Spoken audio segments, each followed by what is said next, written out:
नमो विप्रवरेण्याय जनसंघोहिताय च शुभबुद्धिप्रदात्रे च तस्मै नमो नमः हेमन्ताय नमस्तुभ्यं गुणाविर्वचक्षुषे याय प्राणनाथाय प्राणनामाय ते नमो नमः यस्य प्रसादात् भगवत् प्रसाद यस्य प्रसादात् नवति तोऽपि ध्यायन्स्तुवं तस्य यशस्त्रीसन्धां वन्दे गुरुं श्रीचरणारविन्दाम् वरहाप्रियं नटवरवपु कर्णयो कर्णिकारं विभ्राजवासो कनककपिशं वैजयन्ति च माला रंध्रारवेणो रधरसुधरा पूरयन् गोपवृन्दै वृन्दारण्यं सपदरमणं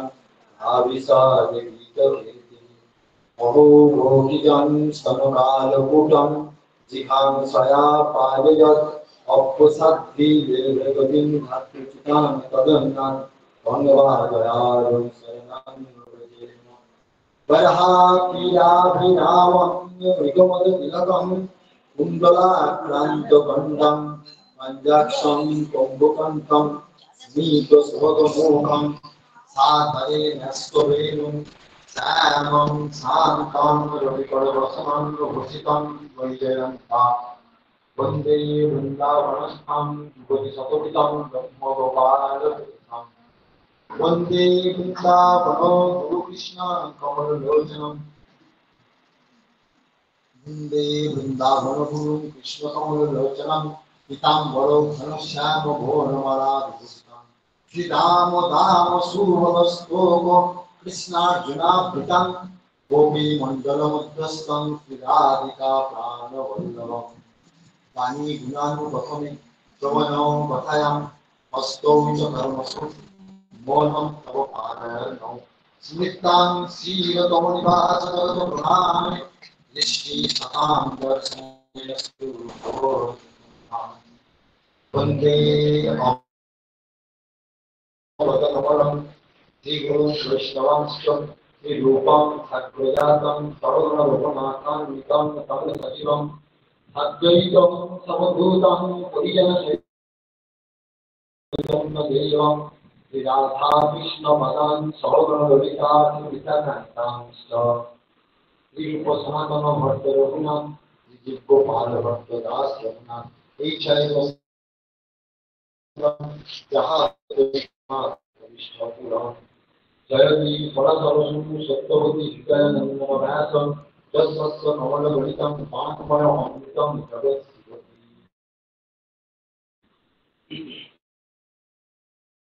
অখিল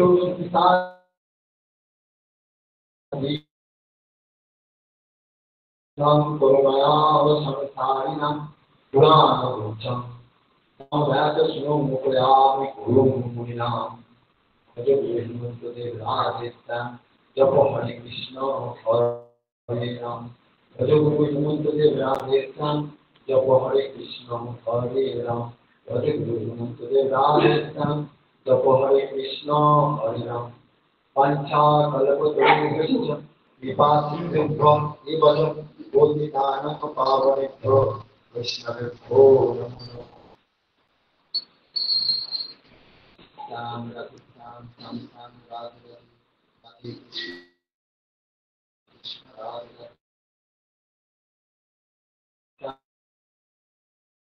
Radhe Krishna Krishna Radhe Krishna Radhe Radha Krishna Radhe আমার পরমাত্ম পরম পরমাত্মা একমাত্র সেই বৈকুণ্ঠের ঈশ্বর তথা বৃন্দাবনের অধিপতি পরমেশ্বর যিনি আমাদের কাছে আমাদের অখিল ভারত ভাই ভগবত সংঘের রায় রামচন্দ্রপুর গুরুধামে ভগবান ঠাকুর শ্রী শ্রী হেমন্তদেব নাম নিয়ে আবির্ভূত হয়েছে সেই गुरु भगवान श्री चरणे जानाय আমার অনন্ত প্রণাম। ঠাকুরের অভেদ আত্মা পরমেশ্বরী ঈশ্বর জগৎ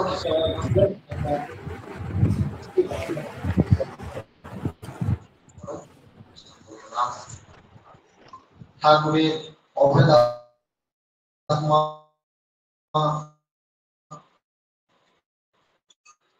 তথা মানুষ শ্রী চরণে জানায় অনন্ত প্রকাশ করলাম। ঠাকুরের অভেদ আত্মা শ্রী শ্রী ভগবান ব্যাসদেব জি এবং তার সুযোগ্য পুত্র শ্রী শ্রী সুখদেব জি শ্রী চরণে জানায় অনন্ত প্রকাশ করলাম। ঠাকুরের অভেদ আত্মা শ্রী শ্রী ভগবত স্বরূপ পুরাণের মুকুটমণি শ্রী শ্রী ভাগবত মহাপুরাণ জি শ্রী চরণে জানায় অনন্ত প্রকাশ করলাম। ঠাকুরের অংশ সম্ভূত সকল বৈষ্ণব ভক্তবৃন্দের শ্রী চরণে জানায় অনন্ত প্রকাশ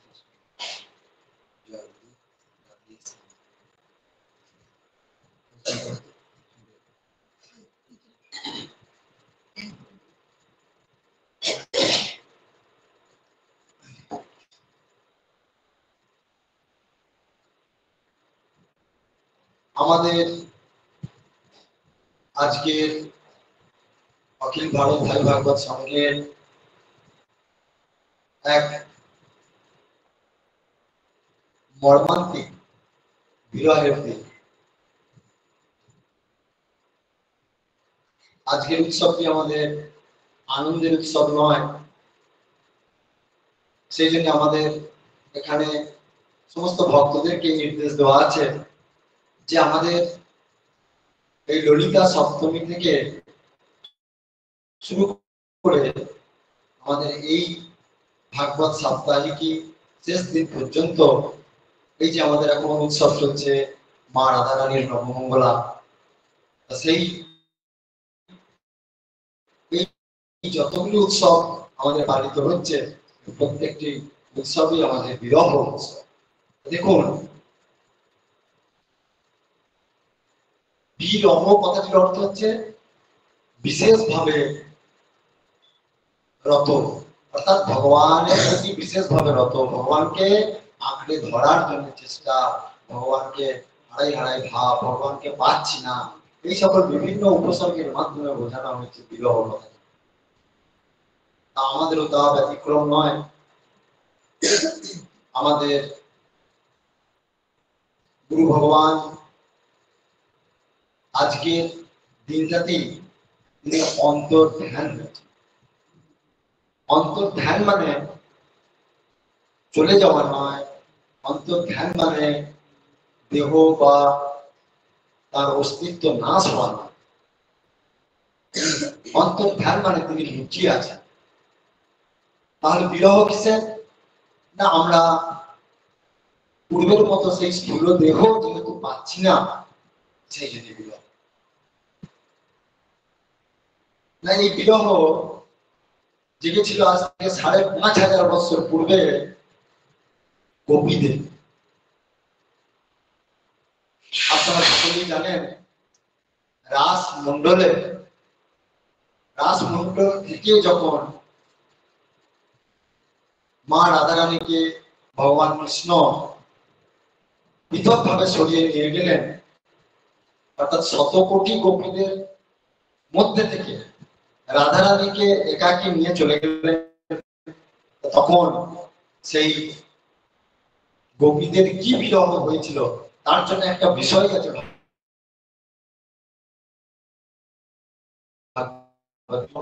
একটা আলাদা বিষয় আছে, যাই হোক।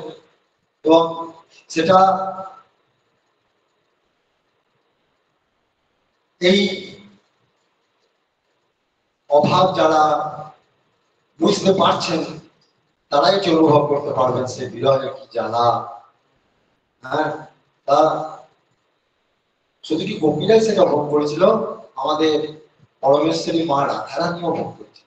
তারপরেই মা রাধারানীকেও, হ্যাঁ, মা রাধারানীর কাছ থেকেও ভগবান অন্তর্ধান হয়ে গিয়েছিলেন। তখন মা রাধারানীর কি অবস্থা হয়েছিল, হ্যাঁ, যাই হোক, এগুলি সবই তো শাস্ত্রে দেওয়া আছে বিবাহের কথা।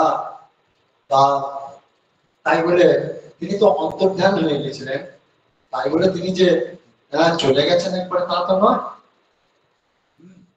কিন্তু সেই না পাওয়ার বেদনা, না পাওয়ার জ্বালা, তবে অনেক কষ্ট করে, অনেক প্রেম নিবেদন করে, ভগবানের প্রতি হাব উদাস করে, ভগবানকে বিশেষ ভাবে পাওয়ার চেষ্টার জন্য অনেক কাণ্ড করে তারপরে ভগবান ফিরে, সেটা গোপীদের পক্ষে সম্ভব হয়েছিল। সেই জন্য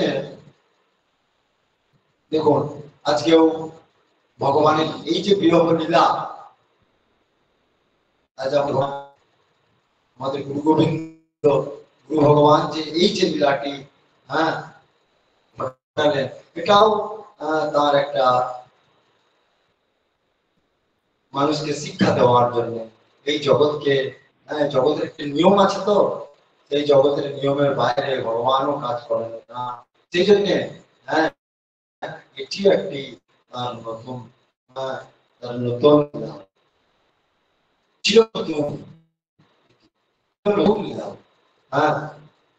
চিরন্তন যাকে বলে, চিরন্তন লীলা।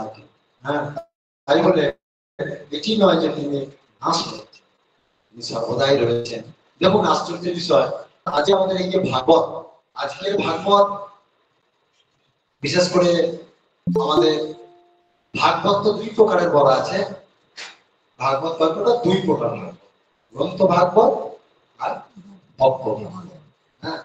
তার গ্রন্থ ভাগবত আমরা জানি, আর ভক্ত উত্তম, ভক্ত উত্তম অর্থাৎ ভক্ত শিরোমণি। ভক্ত ভাগবত বিভিন্ন ভক্তদের কথা আলোচনা, এগুলো আমাদের ভক্তির রসায়ন, এগুলো আমাদের প্রেম প্রাপ্তির উপায়। যেমন ভাগবতের আমরা গ্রন্থ ভাগবত পড়ে যেমন আমাদের জীবন ধন্য হয়ে যায়, ঠিক সেরকম ভক্ত ভাগবত পড়েও আমাদের জীবন ধন্য হয়ে যায়। এই জন্য ভক্ত ভাগবতে একটি ভাগ আছে, তার নাম হচ্ছে ভক্ত মাল গ্রন্থ, নাভাজির লেখা ভক্ত মাল গ্রন্থ। সেখানে শুধুমাত্র বৈষ্ণব ভক্তদেরই জীবন দেওয়া আছে। সেটাও স্বয়ং স্বয়ং গোপালজি তার প্রথম শ্রোতা। ওই ভক্ত মাল গ্রন্থের শ্রোতা হচ্ছে, প্রথম শ্রোতা হচ্ছে গোপালজি। যাই হোক, ওদিকে আমি যাচ্ছি না। তিনি কথা দিয়েছিলেন যখন ওই গ্রন্থটি লেখা হয়, তা নাভাজি যখন তার গুরুদেবকে জিজ্ঞাসা করলেন, তার গুরুর আদেশে এই গ্রন্থ লিখেছিলেন, বলেছিলেন যে তুমি বৈষ্ণব মহাপুরুষদের জীবনী লেখো। তখন নাভাজি বললেন যে আমি বৈষ্ণব মহাপুরুষদের জীবনী তো জানি না, তাহলে কি করে লিখবো? গুরুদেব বললেন তোমাকে অত ভাবতে হবে না, তুমি পেন ধরো, স্মরণ করো, দেখো তোমার কাছে এক একজন মহাপুরুষ তাদের জীবনী এসে বলে বলছেন তাদের। সেই যখন তিনি পেন ধরেছেন গুরুদেব স্মরণ করে, আর এক একজন মহাপুরুষ, এক একজন মহাত্মা, এক একজন বৈষ্ণব তার কাছে নিজেদের ওই জীবনীটা বলে গেছে, জীবনী বলে গেছেন, সেইটি নাভাজি লিখেছে। তা তার যখন গ্রন্থ লেখা শেষ হয়ে গেল, সমাপ্ত হয়ে গেল, তখন ওই নাভাজি গুরুদেবকে বললেন যে কে শুনবে এটা, আমার কথা কে শুনবে, কে দেখবে? তখন গুরুদেব বললেন তোমাকে তার জন্য কোনো ভাবতে হবে না, বললেন তার ব্যবস্থা হল তোমার প্রথম শ্রোতা হচ্ছে ভগবান। আর যেই না বলেছেন বলে তুমি পাঠ করো, সেই ভক্তমাল গুরুদেবের কাছে বসে পাঠ করছেন, আর সেই সময় ভগবান উপস্থিত, দেখতে পেলেন যে ভগবান সামনে বসে, ভক্তমাল ভক্ত চরিত্রের পাঠ করার পর তা দুরকম ভাগবতের কথা বলা হয়েছে। এবং বলছে কি না, এই কথা শ্রবণ করা মাত্রই সমস্ত পাপ তাপ তো দূর হয়ে যায়, ভগবানের প্রতি বিশেষ প্রেম লাভ হয়।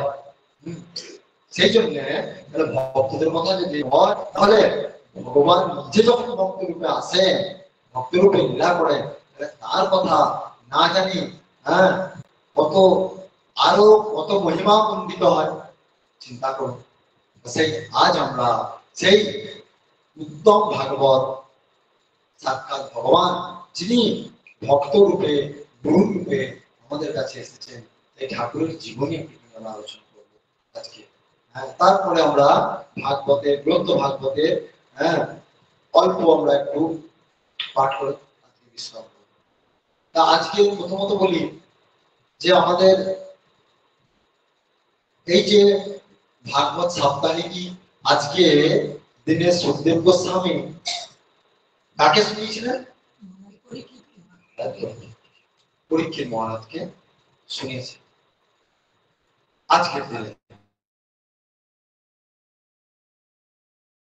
দেখুন তো ভাগবতে শুনলে আশ্চর্য হয়ে যাবে। আজকের দিনটা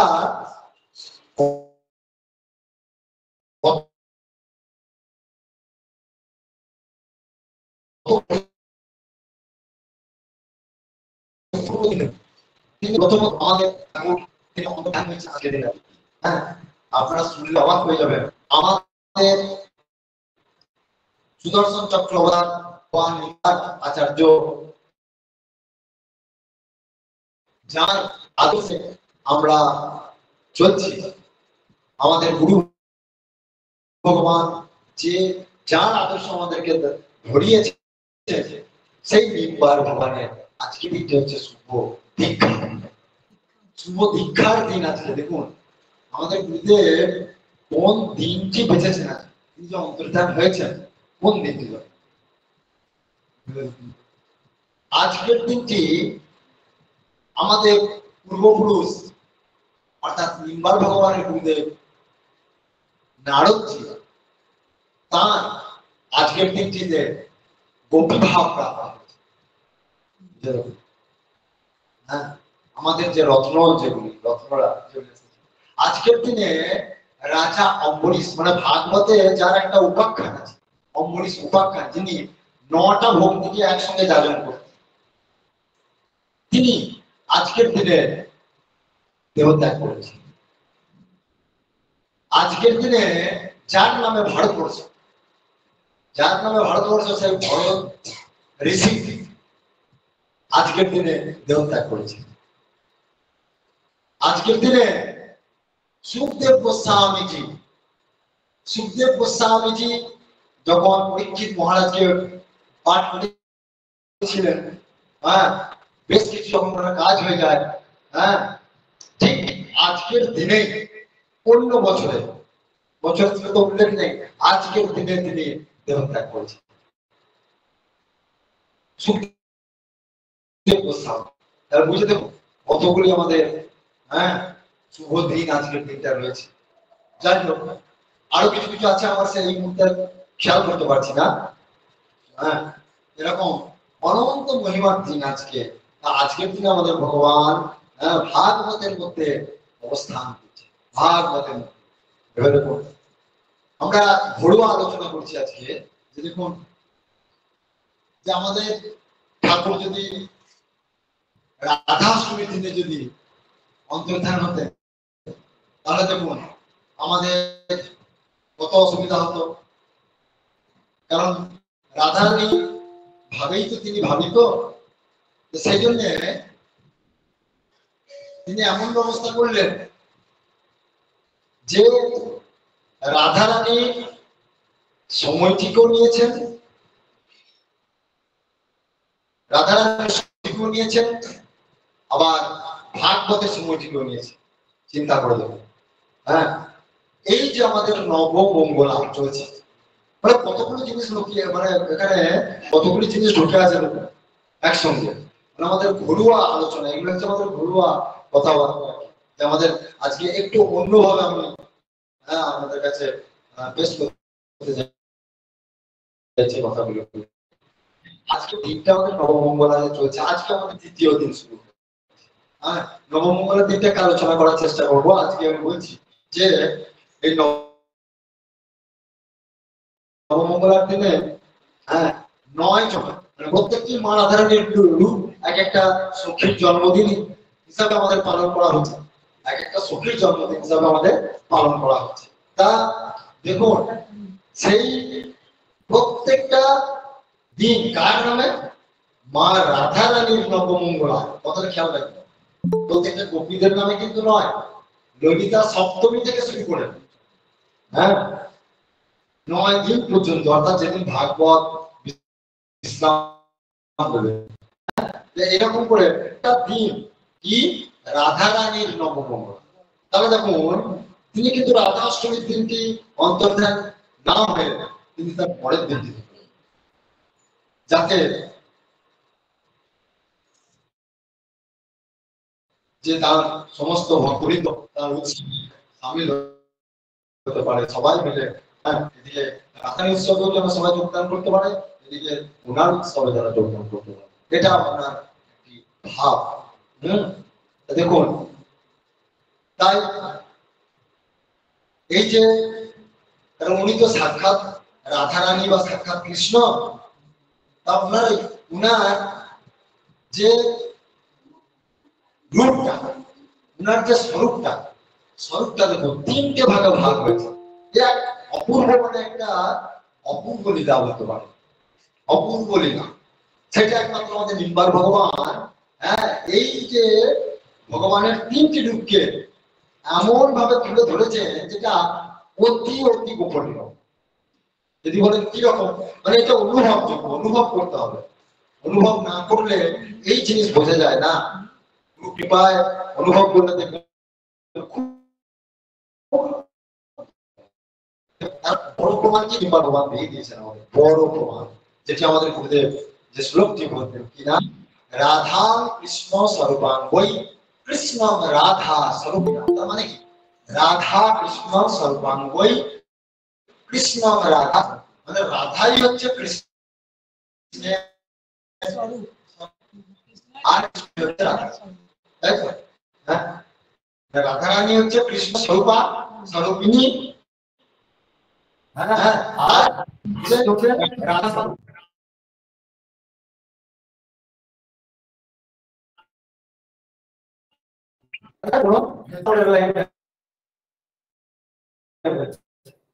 राधा कृष्ण सर्वांगोई कृष्ण राधा सर्विनाम पलात मानव निकुंजस्तम गुरु रूप सदा भजे। বলছে ভগবান নিজে পৃথিবী সৃষ্টি করেছেন। পৃথিবী সৃষ্টি করার জন্য কি করলেন? বামংশ থেকে রাধারানীকে সৃষ্টি করলেন। রাধারানী সৃষ্টি করে জগৎ সৃষ্টি করার পর তারা লীলা আস্বাদন করছেন। তা দেখছেন যে জগতের লোককে তো আমাদের কাছে নিয়ে আসতে হবে। তখন ভগবান কৃষ্ণ রাধারানীকে বলছে, হে রাধিকা, বলেন দেখো আমাদের দুজনের মধ্যে কিন্তু কিছু আনন্দ হচ্ছে না, তাহলে কি করতে হবে? তিনজন হতে হবে। রাধারানী বলছে, তিনজন কি হওয়া যাবে? হ্যাঁ, এমন একটা বস্তু হব যেটা আমাদের থেকে চিন্তা করো, খুব মন দিয়ে শুনতে হবে। বলছেন এমন একটি বস্তু, বলছে এমন একটি রূপ হবো যেটা, যে রূপটা আমাদের দুজনের থেকেও বেশি মহিমান্বিত। হ্যাঁ, কিরকম হয় ভাবলে অবাক হয়ে যায় না? রাধাকৃষ্ণ থেকে বেশি জগতের সবকে রাধাকৃষ্ণ তাই কি চলছে, সমস্ত শাস্ত্রে কিন্তু ভগবানের ব্যাখ্যা করছে। এখন কি করলেন? ভগবান বললেন তোমার অর্ধেক আমার অর্ধেক, বলে দুজনে আমরা অর্ধেক করে একটা নতুন রূপ আমরা গঠন করব। বলে তারা সেটির নাম কি হবে? গুরু রূপম সদা ভজে। যেমন শ্লোকে পলাৎমানম নিকুঞ্জস্তম গুরু রূপম সদা। পলাৎমানম মানে কি? কলা মানে দুই অংশ বিশেষ আছে, দুজনাকার অংশ, বলেন দুজনের অংশ নিয়ে গুরু রূপম সদা ভজে। আচ্ছা, এইখানে গুরু রূপে প্রকট হয়ে গেল, ঠিক আছে? কিন্তু জেনে রাখবেন এইরকম জিনিসগুলো কেউ বলবে না। এই জিনিসগুলো গুরু কৃপায় অনুধাবন করতে হবে কেন এই জিনিসটা হয়েছে, কেন। দেখুন ভগবান সে কথা বলে দিয়েছেন অর্জুনকে, দাদা আমি বুদ্ধি যোগাম। বললেন হে অর্জুন, আমাকে জানার জন্য তোমাকে আমি বুদ্ধি প্রদান করি। শাস্ত্র পড়া, অনেক শাস্ত্রের উদাহরণ আছে। দেখুন আপনাকে মিলিয়ে দিচ্ছে, আপনাকে কথাগুলো মিলিয়ে যাবে। দেখুন গুরু রূপটা কত আদরে, এখনো এখনো হয়নি, এর পরেও আছে কিনা। বলছেন গুরু তো আমাদের কাছে প্রকট হয়েছেন, গুরু তো আমাদের সকলকে কি করছেন। তখন রাধারানী বলছেন তা ওই গুরুর কাজ কি হবে? বলে আরে ওই জন্যই তো তৈরি করা, গুরুর কাজ কি হবে? বলে আমাদের কাছে ফিরিয়ে নিয়ে আসবে। এই যে শিক্ষা সমাজ দুঃখ ভোগ করছে জগৎ চালাতে, এই যে সামাজিক মায়ায় আচ্ছন্ন হয়ে মানুষ আজকে আমাদেরকে ভুলে থাকে। বলে সেই ভুলকে কাটাবার জন্য ওই আমাদের ওই গুরুটা, ওই গুরু রূপ আমাদের কাছে আবার ফিরিয়ে নিয়ে আসে। দেখুন ঠিক আছে, বলে তাই তো হলো, তাহলে শুধু কি গুরু ওইটুকুই কাজ, শুধু ফিরিয়ে নিয়ে আসবে? তাতে একটা বড় কাজ বটে। এই পৃথিবীতে গুরু ছাড়া আর কোন ব্যক্তি ঈশ্বরের কাছে ফিরিয়ে নিয়ে যেতে পারবে। সেই জন্য আমাদের গুরুদেব কিছু দোহাতে লিখেছেন, দোহাতে লিখেছেন যে বলছেন संसार जीव को पथित तो मनुष्य उठाने वाला है कोई, परम दयाल गुरु छड़कर और पुष्प न देखे মই। ঠিক আছে, বলছেন এই সংসারের প্রতি জীবকে দেখে আমাদের গুরুদেব তার দোহাতে লিখছেন। গুরুদেব বলছেন কথাটা, বলছেন সংসারের প্রতি মনুষ্যকে দুঃখ জ্বালায় জর্জরিত এসব মানুষগুলোকে দেখে আমার খুব কষ্ট হচ্ছে। তা আমি দেখলাম যে এই মানুষগুলোকে উদ্ধার করার বেলায় কেউ নেই, কার ক্ষমতাই নেই। মানুষদেরকে উদ্ধার করবে কার ক্ষমতা আছে? একমাত্র ভগবান ছাড়া। আর ভগবান তো আর ডাইরেক্ট ওই কেউ নিয়ে আসতে পারেন না, তার একটা সিস্টেম আছে। তখন কি করবেন? ভগবানের গুরু তুলে নিয়ে যাবেন সেই ধামে, নিত্য ধামে, গোলক বৈকুণ্ঠে, বৃন্দাবন নিয়ে যাবেন। সেই জন্যই গুরুদেব এই কথাটি লিখেছেন আর কি। বেশ, এটা না হয় হলো উদ্ধার কর্তা। তাহলে এর থেকে বিশেষ বড় কাজ আর কি আছে জানেন? राधा कृष्ण स्वरूपान कोई कृष्णम राधा सर्विनम परात्मानम निकुंजस्थम। निकुंजस्थम गुरु रूपम सदा बजे निकुंजस्थम। निकुंजस्थम মানে নিকুঞ্জে অবস্থান করছে। এইটি হচ্ছে সবথেকে বড় একটি আলোচনার বিষয়। নিকুঞ্জ কোথায়? নিকুঞ্জ দুটি জিনিস ধরে রাখবেন, একটি কুঞ্জ, একটি নিকুঞ্জ। কুঞ্জ মানে কুঞ্জ, বৃন্দাবনের কুঞ্জ আছে, যে কুঞ্জে সবারই প্রবেশ, সে কুঞ্জে ভক্তরা প্রবেশ করতে পারে। আর নিকুঞ্জ যেটা জায়গা, নিকুঞ্জ যে কারণ, নিকুঞ্জ কারণ, নিকুঞ্জ বন, নিকুঞ্জ যেটা, সেই জায়গায় শুধুমাত্র গোপীরা ছাড়া সেই জায়গায় প্রবেশ করতে পারে। ঠিক আছে, সেই জায়গায় প্রবেশ করতে পারে। চিন্তা করুন, সেই জায়গাটি প্রবেশ করতে গেলে ওই গুরুর উপা সখী সেখানে নিকুঞ্জ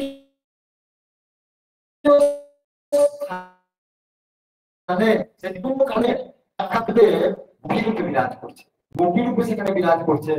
সেইখানে ওই একমাত্র গুরুদেবী সেই জায়গায় নিয়ে যাবে। তাদেরকে নিয়ে যাবেন যারা সেইভাবে যেতে চায়, তাদেরকে নিয়ে যাবেন।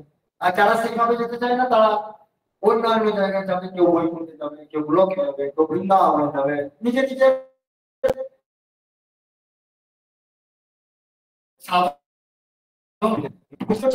হয়েছে কোনো না কোনো কারণে তারা উদ্ধার প্রাপ্ত হবেই হবে। যদি সোজা পথে না আসে তখন তাকে মার দিয়েও যাবে। এইটুকু জানবেন, সদ্গুরু যারা আসতে হবে তারা বড় ভাগ্যবান থাকবে। মানে গুরুর এমন তারা করবে, যারা গুরুর নির্দেশ পালন করবে তারা খুব তাড়াতাড়ি ভগবত ধামে ফিরে যাবে। এইবারে এক একটি ভাব আছে, তো সেই ভাব অনুযায়ী তিনি সেই স্থানে নিয়ে যাবেন। কিন্তু এই নিকুঞ্জ স্থানটা, নিকুঞ্জ স্থানে যেতে গেলে কিন্তু গোপী ভাব অবলম্বন করতে হবে। আর গোপী ভাব অবলম্বন করতে গেলে কি হবে? প্রথমত প্রথমত সেখানে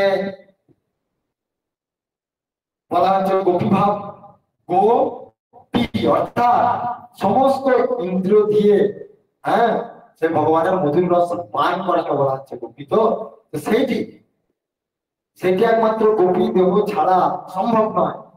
হ্যাঁ সেই জায়গাটার জন্য গুরুদেব বলেছেন তৎপর লোভলাম অভিপুত্রবে, বলেন সেই প্রেম, সেই গোপী প্রেম পেতে গেলে তার মূল্য কি না লোভ, লোভ চায় গুরুদেবের চরণে, সেই লোভ চায়।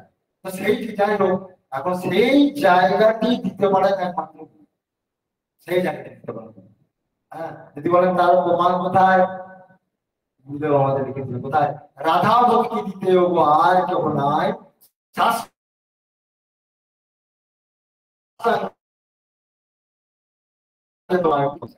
আর একটি কথা বলি, গোপন কথা যেটা দেখবেন। তাহলে এখন প্রশ্ন আছে যে এখানে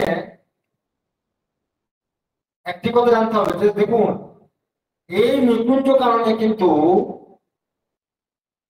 সমস্ত গুরুবর্গের কিন্তু ক্ষমতা নেই, অথচ সদ্গুরু ভগবান, সদ্গুরু ভগবান বিভিন্ন সদ্গুরু মূর্তিতে আমাদের পৃথিবীতে আবির্ভূত হয়েছেন এবং হবে না, কারণ ভগবান কিন্তু গুরু রূপে আসতেই হবে, আসতেই হবে, না হলে হ্যাঁ আমাদের মধ্যে জীবরা উদ্ধার পাবে কি করে, উদ্ধার পাবে কি করে?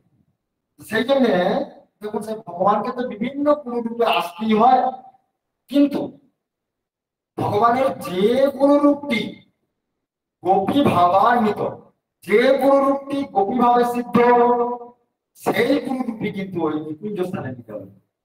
হ্যাঁ এইটি খেয়াল রাখতে হবে। সেই জন্য আমাদের গুরুদেব যখন লিখে দিচ্ছেন রাধা ভক্তি তোমার নাই, শাস্ত্রাঙ্গে তোমার প্রণতি জানে, ঠিক আছে। তাহলে দেখুন আমাদের সেই গুরুদেব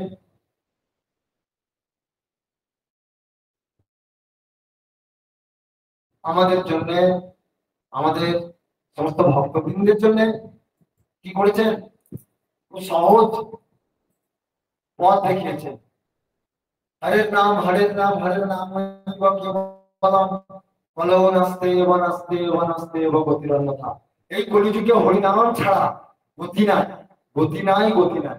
সেই জন্য এই কলিযুগে যে যে হরিনাম করবেন সেই হরিনামেই ভগবানকে প্রাপ্ত, এতে কোনো সন্দেহ নেই।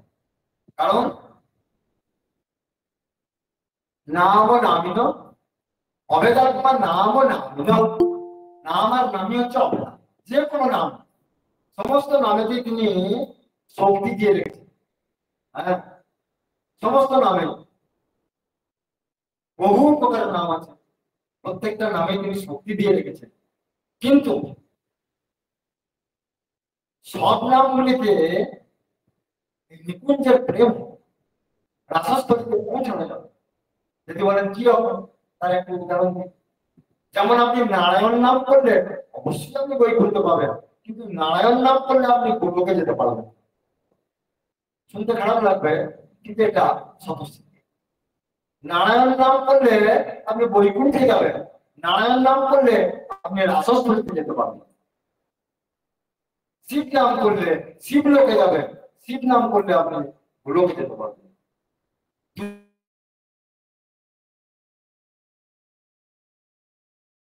দুর্গা জপ করলে আপনি রাম নাম করলে আপনি সাকেত পুরীতে যাবেন, রাম নাম করলে আপনি বৃন্দাবনে প্রবেশ করতে পারবেন। বিভিন্ন ভগবানের অবতার আছে, 10 প্রকার অবতার, প্রত্যেকটা অবতারের নাম করলে আপনি উদ্ধার প্রাপ্ত হবেন, প্রত্যেকটাতে আপনি বৈকুণ্ঠ প্রাপ্ত হবেন, গোলক পাওয়া সম্ভব নয়। আর দেখুন সেই জায়গাটায় আমাদের গুরুদেব কি দিয়েছেন, রাধেশ্যাম, মহা মাধুর্যপূর্ণ নাম দিয়েছে রাধেশ্যাম। রাধেশ্যাম রাধেশ্যাম শ্যাম শ্যাম রাধে রাধে, রাধে কৃষ্ণ কৃষ্ণ কৃষ্ণ রাধে। দেখুন এই নামটির জন্য ভাবতেই হবে। রাধেশ্যাম বলা মাত্রই একদম মূর্তি প্রকট হয়ে যাচ্ছে, নাকি রাধেশ্যাম বলা মাত্রই ধ্যান হয়ে যাচ্ছে, ভাবতেও হবে। কিন্তু বলতে বলে দেখো আমাদের রাধেশ্যাম নামে মূর্তিকে ভাবতে হয়, কিন্তু বলতেন রাধেশ্যাম নামে মূর্তিকে ভাবতে হয়, ঠিক রাধারানী আর শ্যাম নামে প্রকট হয়ে গেছে নামে। এই মাধুর্যময় মূর্তি জপ করতে করতে জপ করতে করতে বৃন্দাবনে সবাই প্রবেশ করলেন, গোলকে সবাই প্রবেশ করলেন। গুরুদেব সেই ব্যবস্থাটাই কিন্তু করেছেন, দয়া করে। হ্যাঁ তাহলে তিনি আমাদের জন্য কি দিয়েছেন। আর সেই জন্যই দেখুন আমি একটা প্রশ্ন, ওনাকে প্রশ্নোত্তর থেকে একটা প্রশ্ন করা হয়েছে, আমি সেটি পাঠ করছি আপনাদেরকে, দেখুন কি গুরুত্বপূর্ণ প্রশ্ন। এই ভাবধারা কে বুঝবে? হ্যাঁ, এই ভাবধারা, আমাদের এই ভাবধারা কে বা কারা বুঝবে সে কথা আমি বলছি না, গুরুদেব বলছেন।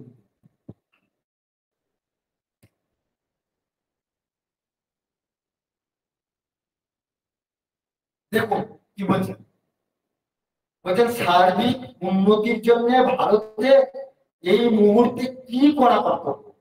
প্রশ্নটা ভালো করে বলছেন সার্বিক উন্নতির জন্য এই ভারতবর্ষে আমাদের দেশে এই মুহূর্তে কি করা কর্তব্য। তা উত্তরটা কি সুন্দর দিচ্ছেন দেখুন একবার, কি সাংঘাতিক উত্তর দেখুন। বলছে আমি জোর দিয়া বলিতে পারি যে সার্বিক উন্নতির জন্য ভারতের এই মুহূর্তে অখিল ভারত ভাই ভাগবত সঙ্গের ভাবধারা প্রচারের প্রয়োজন। বুঝতে পেরেছেন? দেখুন কথা শুনে একটু খটকা লাগছে না, যে গুরুদেব এই কথাটা বলছেন, তারপরে লাইনটা শুনে কি বলছে, বলছেন পাদুকা তন্ত্রের প্রয়োজন। পাদুকা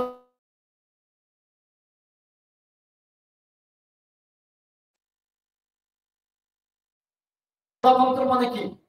মানে যেখানে মনটা থাকবে পাদুকার নিচে, পায়ের নিচে নয়, পায়ের নিচে থাকবে পাদুকা, তার নিচে। ব্যাপারটা বোঝা যাচ্ছে? পাদুকা তন্ত্র, গুরু গোবিন্দের যে পাদুকা, যে জুতা, জুতো, সেই জুতার তলায় মনটা থাকবে। বলছে এই এই রকম মানে কি দীন ভাব, অর্থাৎ দীন ভাব, যে অহংকার শূন্য, হিংসা শূন্য, এটা হচ্ছে পাদুকা তন্ত্রের সার। অহংকার শূন্য, হিংসা শূন্য। দেখুন আজকে গুরুদেব আগে থেকে, কত আগে, এটা তো বহু পুরাতন প্রশ্ন তৈরি, অনেক আগে, আজকে প্রায় 25-30 বছর আগে কথা লিখে দিয়েছে। দেখুন আজকে আমাদের ভারতবর্ষে উত্তরোত্তর হিংসা বেরিয়ে যাচ্ছে।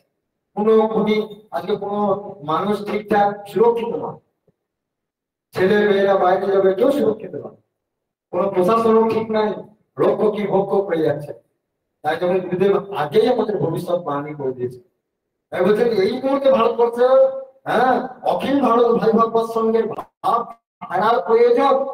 আমি জোর দিয়ে বলতে পারি, কে বলছেন? গুরুদেব কথা বলছেন, আজ থেকে 25-30 বছর আগে এই কথাটি বলেছেন। পাদুকা তন্ত্রের প্রয়োজন। আমাদের ভারতবর্ষ ভাতৃতন্ত্রের দেশ, আমাদের ভারতবর্ষ ভাতৃতন্ত্রের দেশ। রামায়ণ মহাভারতের আদর্শে চলিলেই আমাদের শুভ অনিবার্য। তাহলে দেখুন বলছেন এ কথা কে বুঝবে, আমার এই কথায় কে কান দেবে? কিন্তু এটাই বাস্তব, বুঝতে চাই কেন? গুরুদেব সে কথা বলেছেন যে আমাদের অখিল ভারত ভাই ভাগবত সংঘ যেদিন মধ্য গগনে বিরাজ করবে, সেদিন সারা বিশ্বব্যাপী আলো সৃষ্টি করবে। বিশ্বব্যাপী আমাদের এই ভাগবত ধর্ম, এই ভাই ভাগবত সঙ্গে মর্ম কি তা জানবে সবাই পড়ে পড়ে।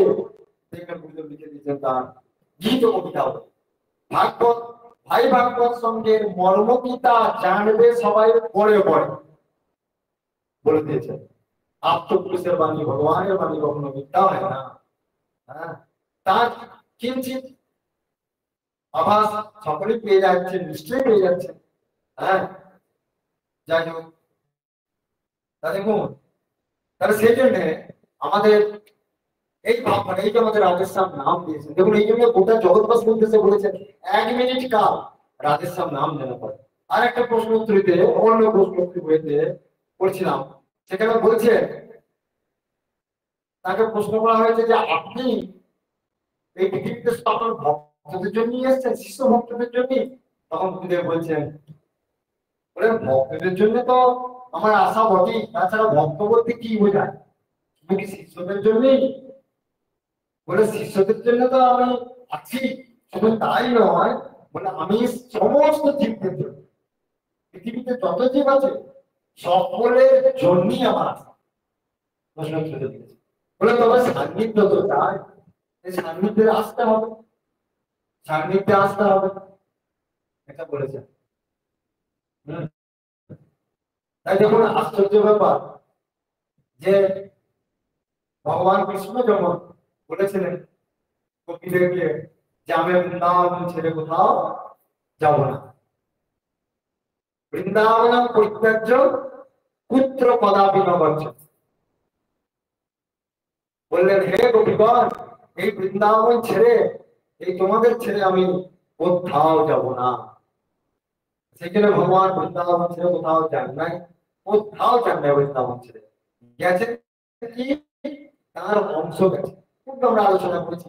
ঠিক সেরকম যখন গুরুদেব আমাদের কাছে আস্তে আস্তে বলতেন, তখন আস্তে আস্তে বলতেন কথা, দেখো আমি এই জায়গা ছেড়ে আমি একটা কোথাও যাবো, এই জায়গা ছেড়ে আমি কোথাও যাবো না।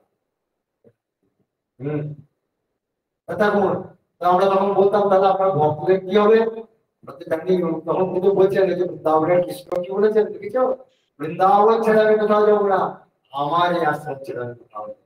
আস্তে আস্তে তখন আমি বললাম তাহলে আপনার ভক্তরা কি করবে, আপনার ভক্তরা তো সবাই আপনাকে অপেক্ষা করবে, এদিকে আপনি বলেছেন ঘরগুলো আশ্রম করতে হবে, ঘরগুলোতে ঘরগুলোতে বলছেন কৃষ্ণ তো সব জায়গায় গেছে, বৃন্দাবন ছেড়ে কি করে অংশ গেছে, আমারও অংশ সর্বত্র যাবে।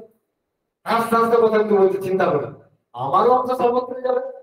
সেখানে গুরুদেব লিখে দিয়েছে কৃপা করো গুরুদেব, কৃপা করো বাসুদেব, তুমি গুরু মাধব তুমি মহাদেব, হ্যাঁ তুমি গুরু মাধব তুমি মহাদেব, তুমি গুরু বাসুদেব, হ্যাঁ তুমি আছো সার্বভূত তুমি বাসুদেব, হ্যাঁ কৃপা করো গুরুদেব কৃপা করো বাসুদেব। দেখুন এটারও ব্যাখ্যা তিনি তোমার পূজার টানিতে লিখেছেন, সেখানে পড়ে যাবেন গুরু ব্যাখ্যা সেখানে দিয়েছেন যে গুরু যেমন মাধব গুরু সেরকম বাসুদেব। মাধব মানে কি মায়ার ভব, অর্থাৎ যিনি মায়াতীত, এই মায়াকে যিনি শরীরে যিনি মায়ার ঊর্ধ্বে আছেন, অর্থাৎ তার সমস্ত ভক্তকে তিনি মায়ার ঊর্ধ্বে নিয়ে যেতে পারেন, তিনি হচ্ছেন মাধব। তাই গুরু হচ্ছেন মাধব। গুরুদেব নিজে লিখেছেন সেইটি তোমার পূজার ব্যাখ্যা পড়বে এবং খুব আনন্দ পাবে, এখানে ব্যাখ্যাটা লিখেছেন কৃপা করে গুরুদেব বলে কথাটা, এই ভজনটার গোটা ব্যাখ্যাটা তুলে দিয়েছেন। তুমি বাসুদেব, বাসুদেব মানে কি, বাসুদেব কথা মানে কি যিনি সর্বঘটে অবস্থান করেন তিনি বাসুদেব। তাই বলছেন যে গুরু তাই সর্বঘটে অবস্থান, তাহলে ভগবান কৃষ্ণ যেমন বৃন্দাবনে পূর্ণভাবে আছেন আর তার অংশের উপর তিনি বাসুদেব রূপে আছেন। তাই আমাদের গুরুদেব ঠাকুর হেমন্তদেব পূর্ণ রূপে আশ্রমে আছেন আর তার অংশ বাসুদেব রূপে তিনি সারা পৃথিবী জুড়ে আছেন। তাই তো সত্যি সেই সব কথাগুলি মনে পড়ছে, আজকের দিনে ওনারই কথা বলাটাই আমাদের সর্বদাই দরকার। তাই তবে কথা প্রীতম তত্ত্ব জীবনম কবি ঈদিতম কল্প সাপহম শ্রবণ মঙ্গলম শ্রীমদাততম ভুবি কিনন্তি যে হরিদাজন। তাই ভাগবতে বলছে হে ভগবান তোমার কথা শ্রবণ করলে আমাদের হৃদয় জড়িয়ে যায়, আমাদের এই কৃতার্থ জীবন আমাদের জড়িয়ে যায় তোমার কথা শুনলে।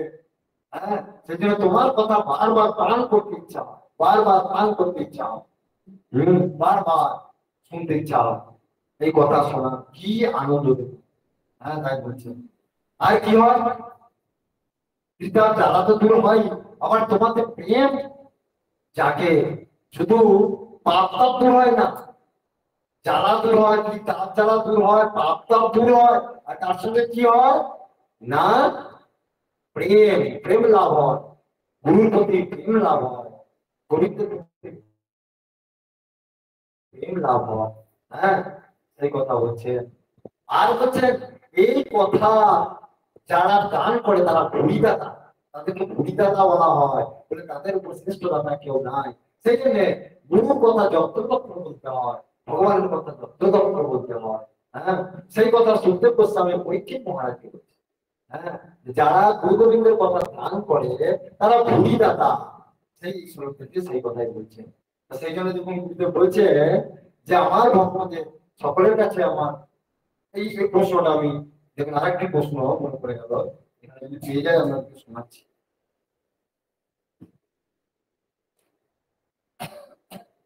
হ্যাঁ, এই যে, দেখুন এই প্রশ্ন উত্তরটি শুনুন। ওনাকে প্রশ্ন করা হয়েছে যে আপনার দেহ স্থূল দেহ ত্যাগের পর শিষ্যরা কি করলে আপনি সব থেকে বেশি খুশি হবেন? চিন্তা করুন।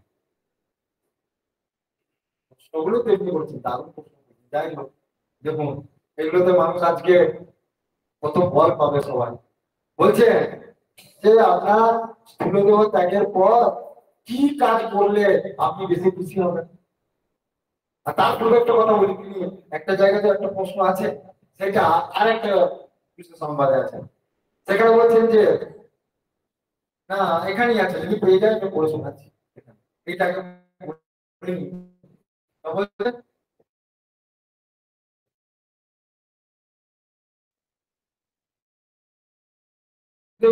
আমার প্রিয় পর কেন আমার শিষ্যরা বর্তমানে আমার আশ্রম ও সংঘকে সর্বপ্রকারের রক্ষা প্রচার ও প্রসারের চাইলে আমি সর্বপ্রকার বুঝতে পারবেন? আবার বলছে যে আমার দেহ অবসাদের পর কেন আমার শিষ্যরা বর্তমানে আমার আশ্রম ও সংঘকে সর্বপ্রকারের রক্ষা প্রচার ও প্রসারের পথে লইয়া যাইলে আমি সর্বপ্রকারে খুশি হই। আমার সংঘ রক্ষায় পড়ে যাইতে দেখুন কি গুরুত্বপূর্ণ কথা দেখুন, বলছেন আমার সংঘ রক্ষায় যাহাদের প্রাণ না কাঁদে, যাহারা ইহার বিরোধিতা করে এবং উদাসীন, তাহারা যত বড় গুরুসেবী হোক না কেন, তাহারা গুরু বেশি ও আমার অপ্রিয়। দেখেছেন কি সাংঘাতিক কথা বলুন তো? শুধু গুরু সেবা করলেই হবে না, শুধু মানে মানে কি বলছে যে আমি খুব জপ তপ করছি, গুরুকে ধ্যান করছি, 24 ঘন্টায় গুরুকে ধ্যান করছি, মনে করুন একটা টাইম আমি গুরু ছাড়া হয়ে, কিন্তু আমি আশ্রমকে অবহেলা করছি, আশ্রমের যন্ত্রের অবহেলা করছি, আশ্রম হ্যাঁ আশ্রমের সম্পত্তি অবহেলা করছি, আশ্রমকে রক্ষা করবার জন্য কোনো চেষ্টা নাই। বললেন তারা যত বড়ই গুরু সেবী হোক, তারা গুরু দ্রোহী। বললেন আমার দাঁড়াও একবার তার বুঝলেন, তাই লিখেছেন বুঝে উদ্দেশ্য তাহার মহৎ, পরমেশ্বর সহায় তাহার অনিবার্য। বোঝা গেল কি সুন্দর কথা না? আরে প্রশ্ন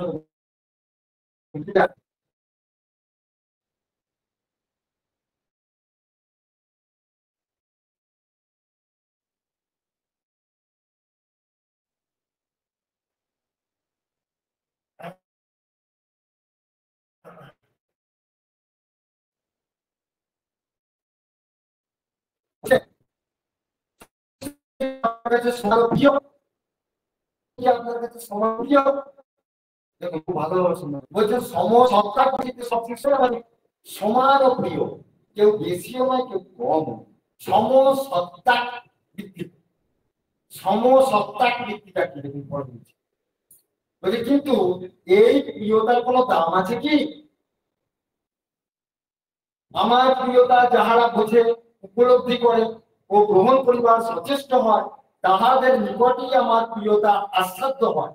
কি সাংঘাতিক কথা না? দেখুন হ্যাঁ, আমার প্রিয়তা যারা বোঝে উপলব্ধি করে তারাই এটা আস্বাদন করে। হ্যাঁ, যেমন যে জলের নিকট গিয়া জল পান করে বা স্নান করে তাহারই পিপাসা নিবারিত হয়। জল তো সবার কাছে সমান, কুয়োতে জল আছে সবার বেছে বেছে না, ও ব্রাহ্মণদের জন্য চন্ডালদের জন্য নয়, বা বড় লোকদের জন্য গরিবদের জন্য নয়, যেই যাবে সেই জল পাবে নাকি? ঠিক সেরকম বলছেন গুরুর প্রেম ভালোবাসা যারা নিতে পারবে তারাই নেবে। হ্যাঁ, তাই বলছে যে যে অগ্নির সান্নিধ্যে গিয়া তাহার ফোন করে বা যে অগ্নির সান্নিধ্যে গিয়া তাহার তাপ গ্রহণ করে বা তাহাকে কাজে লাগায়, তাহারই অগ্নি, অন্যের নহে। কাষ্ঠস্থিত বহ্নি বা প্রস্তরগত বহ্নি তত্ত্ব কাষ্ঠে বা প্রস্তরে বর্তমান থাকিলেও উহার যেমন কোনো কার্যকারিতা প্রমাণিত হয় না, সেই তার মানে কি পাথরে কিন্তু আগুন আছে, সে দুটো পাথর ঘর্ষণ করতে হবে তো, তবে তো আগুনটা বেরোবে, কিন্তু আগুন তো আছে সেখানে। এবার সেটা আমরা যদি না নিতে পারি তার জন্য পাথরের দোষ, সেটা আমাদের ভুল। তাই বলছে সেটি গুরুর বা সেই ভগবানের ভালোবাসা গ্রহণ করিবার যাহার শক্তি হইয়াছে সেই গ্রহণ করিতে পারে, অপরের নয়। তাই সকল শিষ্য প্রিয় হইলেও কর্মদোষে অপ্রিয়র মতো দেখায়। যাই হোক, তা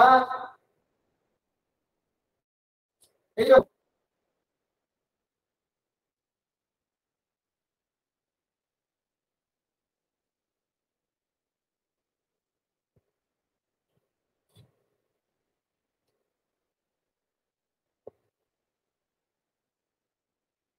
হ্যাঁ, আরেকটা দেখুন, এই একটা প্রশ্ন বলছেন যে আপনি কি আবার জন্মাইতে চান? প্রশ্ন বলছেন আপনি কি আবার জন্মাইতে চান? ঠাকুর দিচ্ছেন, কত বড় জোর পাবেন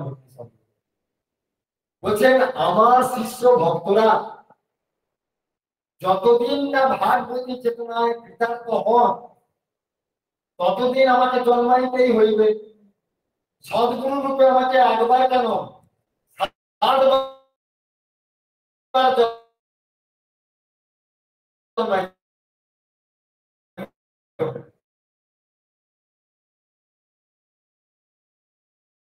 আমি চিরগুরু রূপে সকলের মাঝে থাকিয়া যাইব। দেখতে পাচ্ছেন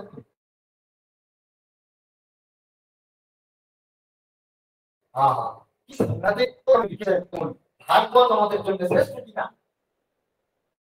এই জন্য এই জন্য গ্রন্থ ভাগবত মানে ভগবানের বাণী। হ্যাঁ, ভগবানের বাণী। হ্যাঁ, তাই আমাদের ভগবান কৃষ্ণের যেমন বাণী হচ্ছে গীতা ভাগবত, আমাদের গুরুদেবের বাণী হচ্ছে তার লেখা বই। এই জন্য বারবার আমরা বলি প্রত্যেক ভক্তদেরকে যে তার বইগুলি কেন পড়তে হবে। বইগুলো তো তিনি আমাদের জন্য লিখেছেন, ব্যাপারটা বুঝুন। বইগুলো তো তিনি আমাদের জন্য লিখেছেন। আজকে 18টা পুরাণ আছে, উপপুরাণ আছে, 108টা উপনিষদ আছে, কি আছে। তারপরে তার সমস্ত পুরাণের সার হচ্ছে ভাগবত, সেখানেও 18,000 শ্লোক আছে। তার মধ্যে থেকেও বেছে বেছে আমাদের জন্য যেগুলি আমাদের জন্য দরকার কিছু মাত্র আমাদের লিখে দিয়েছেন। আমাদের তার এই 144টি বইয়ে বারবার দেখবে একই কথা কিন্তু বই আছে, বারবার কিভাবে আমাদের ভগবানকে পেতে হয়, কিভাবে আমাদের ভগবানকে লাভ করতে হয়, এই কথাগুলি দেওয়া আছে। সেগুলো লিখতে হবে তো। আর একটা কথা বলি, এই যে বইগুলি, এই যে এক একটা লেখা এক একটা মহামন্ত্র স্বরূপ। যেমন গীতা ভগবানের বাণী এক একটা মহামন্ত্র স্বরূপ, ভাগবতের এক একটা বাণী মহামন্ত্র স্বরূপ, গুরুদেবের প্রত্যেকটা বাণী এক একটা মহামন্ত্র স্বরূপ। ঠিক আছে? তাহলে যখন আপনি দিবে, এইবার একটা কথা দেখবেন, অনেকে বলে যে বইগুলো ঠিকঠাক বুঝতে পারি না এরকম। আরে বুঝে যাওয়ার দরকার নাই, পড়ে যান, পড়ে গেলেই হবে। আপনি তো মহামন্ত্র পাঠ করছেন, ব্যাপারটা বুঝুন। আপনি মহামন্ত্র পাঠ করছেন, আপনাকে বুঝে পড়ার দরকার নেই, পড়ে যান। অন্তত যারা অ কথাটা কোন রকম শিখেছেন তারাও পড়ে যান। ওই বাড়িগুলির মধ্যে যদি অটাও পড়তে পারেন জীবন ধন্য হবে। এটা আমার কথা নয়, এটা শাস্ত্রের কথা। এটা হ্যাঁ, বলছেন মূর্খ বদতি বিষ্ণায় বিজ্ঞ বদতি বিষ্ণবে উভয় তো সমমূল্য ভাব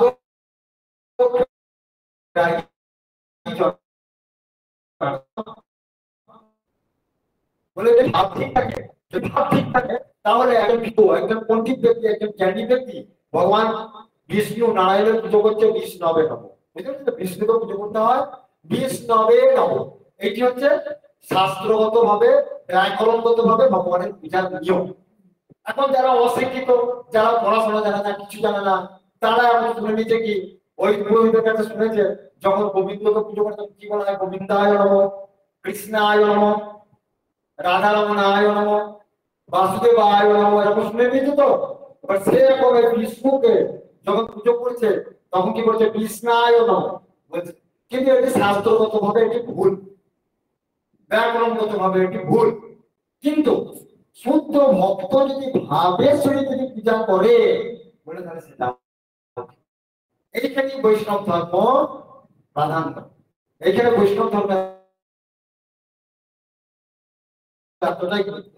বৈষ্ণব ধর্মে কোনো ভুল নাই, সবটাই ঠিক, শুধু ভাবটা ঠিক চাই। ভগবান শুধু ভাব বলেন, ভাবক রাগী জনার্দনম। সেই জন্য পড়াতে ভুল হোক, পাঠ করতে পারুক না পারুক, যা ঠিকঠাক করে যান, সেটা কিন্তু অন্য গ্রন্থের ক্ষেত্রে না, গুরুদেবের লেখা গ্রন্থের কথা বলছি। হ্যাঁ, সেই জন্য সকলকে লেখা আপনারা পড়ানোর জন্য বলুন। হ্যাঁ বলুন, দেখুন গুরুদেব নিজেই লিখেছেন প্রচারের কথা।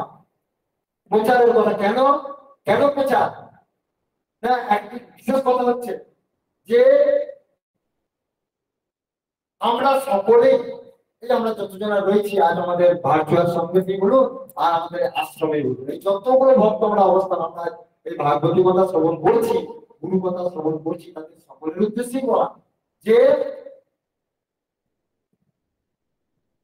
আমরা সকলেই গুরু গোবিন্দের চরণ পেয়েছি। এটা তো আমাদের সকলের একটা গর্ব যে আমাদের ভগবান আমাদেরকে নিজ গুণে দয়া করে তিনি তার চরণে আমাদেরকে আশ্রয় দিয়েছেন। হ্যাঁ, তাহলে আমাদের কি কর্তব্য নয় যে আরো 10 জনকে সেই শান্তি পথ দেখানো? সকলে আত্মীয় স্বজন পাড়া প্রতিবেশী যে কোনো ব্যক্তিকে শুভ পথে পরিচালিত করবার জন্য আপনি চেষ্টা করুন, গুরু ভাব দ্বারার জন্য চেষ্টা করে যান। গুরুর আদেশ তো, আপনি করে যান। আপনার কথা কেউ বুঝুন না বুঝুন, সঙ্গ সংবিধানটা পড়লে বুঝতে পারবেন। সেখানে কি বলেছে যে প্রত্যেকটি গ্রামে গ্রামে শহরে শহরে আমাদের যেতে হবে। হ্যাঁ, বললেন যদি 2-1 জন মিলেও যদি না হয় তা একাই যাও, যদি তোর ডাক শুনে তোর না আসে তবে একলা চলো না, কে না তার জন্য গুরু ভগবান তাকে সহায়তা। সেই জন্য প্রত্যেকটি জায়গায় যেখানে যেখানে আত্মীয় সাথে যা পাবেন, একটু আপনি যখন নিজে ভালো জায়গা পেয়েছেন সকলকে বলার চেষ্টা করুন রাধেশ্যাম নাম। গুরুদেব তো বলছেন যে সকল ভারতবর্ষের সমস্ত জগৎবাসীর উদ্দেশ্যে বলেছেন 1 মিনিট কেন রাধেশ্যাম নাম জপ। ওই রাধেশ্যাম নামের উপদেশ দিলে আপনার বড় কাজ হবে না। কাউকে যদি 1 মিনিট কাল ওই 10 বার যদি নাম করতে পারেন তাহলে আপনি বিশাল বাহাদুর, আপনি গুরুদেবের কাছে প্রিয় হয়ে। হ্যাঁ, চিন্তা করুন 1 মিনিট কাল, তবে 10 বার না বলে 1 মিনিট কালটা বললে আরো ভালো হয়। মানুষ 10 বার বললেও অনেক কলিযুক্ত, মানে অলস পড়ায়, আমরা অলস পড়ায় 10 বার নাম জপ করতে হবে। বা যদি বলা হয় আরে 1 মিনিট কাল, এই আমরা ঘরোয়া আলোচনা করছি, আমাদের যখন দীক্ষা হয় আমরা সবাইকে বলি আর কি, আমরা বলি দেখুন বেশি সময় তো লাগবে না। হ্যাঁ, আমাদের কতক্ষণ লাগবে? বেশি সময় লাগবে না।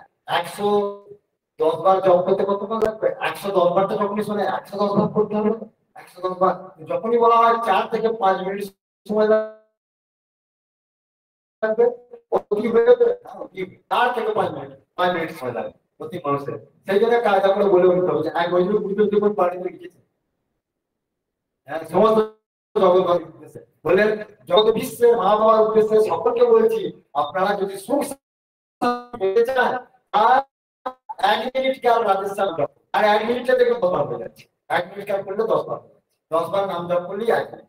যাই হোক, আমাদের সকলে আমরা যখন পেয়েছি সকলে রাধেশ্যাম নামের মাধ্যমে তারা উপচল পান, তারা শিষ্য না ভক্ত হোক পেয়ে যান, সকলের উপকার হোক, সকলেরই উপকার।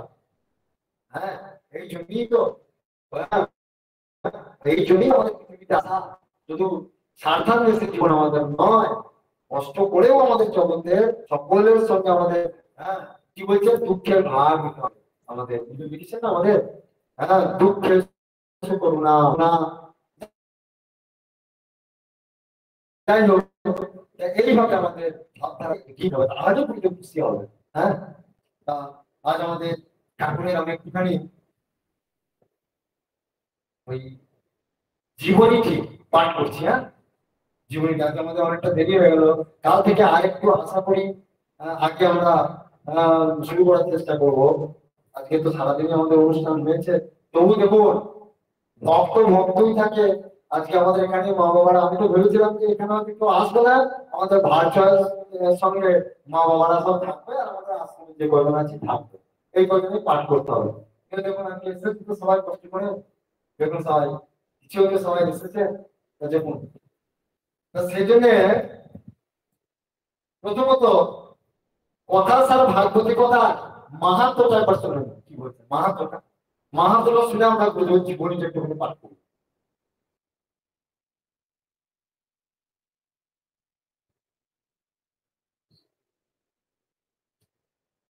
বলছে মুখবন্ধ পরমহংস ঠাকুর স্ত্রী মন্ত্রীদের, কৃষ্ণ কোথায়। দেখুন মানে এগুলো শুনবেন মানে এক একটা মহামন্ত্র শুনছে, গুরুদেবের নিজস্ব লেখা। বলছেন কৃষ্ণ কোথায়, না কৃষ্ণ কোথায়। গুরু কোথায়, না গুরু কোথায়। যেখানে কৃষ্ণ কথা হয় সেখানেই কৃষ্ণ অবস্থান করে, যেখানে গুরু কথা হয় সেখানে গুরুদেব অবস্থান করে। মদ ভক্তা যত্র গায়ন্তি তত্র তিষ্ঠামি নারদ। ভগবান নারায়ণ নারদজিকে বলছেন, হে নারদ, আমার ভক্তরা যেখানে আমার গুণগান করে আমি সেখানেই অবস্থান করি। মদ ভক্ত যত্র গায়ন্তি তত্র তত্র তিষ্ঠামি নারদ। বলে আমি যোগীদের হৃদয়েও থাকি না, আমি বৈকুণ্ঠেও থাকি না, আর কোনো তীর্থেও থাকি না। কোথায় থাকি, আমার ভক্তরা যেখানে গুণগান করে আমি সেখানেই। ভাগবতী কথা বা কৃষ্ণ কথা অমৃত সমান, খুব ভালোভাবে শ্রবণ করুন। এই অমৃতময় কথা যাহাদের বিষয় আলোচনা নাই, চিন্তা করুন এই অমৃত কথা কাদের ভালো লাগবে, বললেন যাদের বিষয় আলোচনা নাই তারাই পান করতে পারে। দেখুন মানে আপনাদের ভালো লাগে, যেহেতু আপনারা কষ্ট করে এসেছেন ভাগবত কথা শ্রবণ করবার জন্য, যখন কষ্ট করে শুনছেন তো তার মানে আপনারা কি জিনিস পান করেছেন। হ্যাঁ মানে এ বলে বোঝানো যাবে না, এখানে বিদুজি বুঝিয়ে দিচ্ছেন সেই কথাটা। দেখুন এই অমৃতময় কথা যাহাদের বিষয় আলোচনা নাই তাহারাই পান করিতে পারেন। নিরাসক্ত ভক্ত ভাগবত রসের আস্বাদক, বিষয় অভিলাষ থাকিতে ভাগবত কথামৃত আস্বাদ্য হয় না। দেখবেন এখানে কি হয়, যখনই দেখবেন ভাগবত কথা শুরু হয়ে যায়, যখন বুঝতে না পারা যায় পাত্তারি গুটিয়ে পারি আর কি বলছে সব কিছু বোঝা যাচ্ছে না, চলো ভাই চলো পারি চলো। এই জন্য বলছে ভাগবত কথা বোঝা যাক বা না যাক বসে থাকলেও পারি, মহামন্ত্র শ্রবণের আমলই বলি। তাই বলছে শ্রী ভাগবতী কথার কত মহিমা। ব্রজদেবীগণ শ্রী ভগবানকে বলিলেন, তব কথামৃতম তপ্ত জীবনম কবিদিতম কলমসাপহম শ্রবণ মঙ্গলম শ্রীমদাততম ভুরি বিনন্তি যে বৃন্দ বৃন্দারনা। ভাগবত, হে ভগবান তোমার কথামৃত ত্রিতাব্দ নরনারীর জীবন সদৃশ, অর্থাৎ তোমার কথা শ্রবণ করিলে ত্রিতাপ জ্বালা নিবারিত হয় এবং তোমার কথা সমস্ত পাপ নাশক। সংসারে এমন পাপ নাই যাহা ভাগবতী কথা শ্রবণে বিনষ্ট হয় না। এখানে কি কথা বলি, আপনি যত কিছু পূর্ণ আচরণ করছেন সমস্ত পূর্ণ আচরণ করলে পাপটা কিন্তু পাপের মূলটা ধ্বংস হয় না। পাপ ধ্বংস হয় কিন্তু পাপের মূল ধ্বংস হয় না। কিরকম বলুন তো, সেটা আপনার কিরকম মনে হচ্ছে না? কিরকম না, আপনি গঙ্গা স্নান করছেন, গঙ্গা স্নান করে আপনার পাপটা তৎক্ষণাৎ চলে যাচ্ছে, কিন্তু যেহেতু জন্ম জন্মান্তরে সংস্কার বশত আপনার পাপ ভিতরে ঢুকে আছে, আপনি গঙ্গা স্নান করছেন পাপ চলে গেল, পরের দিন থেকে আপনি আবার পাপ কাজ শুরু করবেন, তখন কি গঙ্গা স্নানের জন্য ওটা কাজ হয়ে গেল? কাজ হলো না। আবার আমি সেই পাপ কাজ করছি মানে আবার আপনাকে পাপে লিপ্ত হলো। একটা কুকুরকে আপনি যখন স্নান করাবেন কি হয়, স্নান করানোর পর ছেড়ে দেন, স্নান করার সময় বেশ আরাম পাবে, কিন্তু যেই আবার ছেড়ে দিলে দেখবেন ধুলোতে পড়াবে।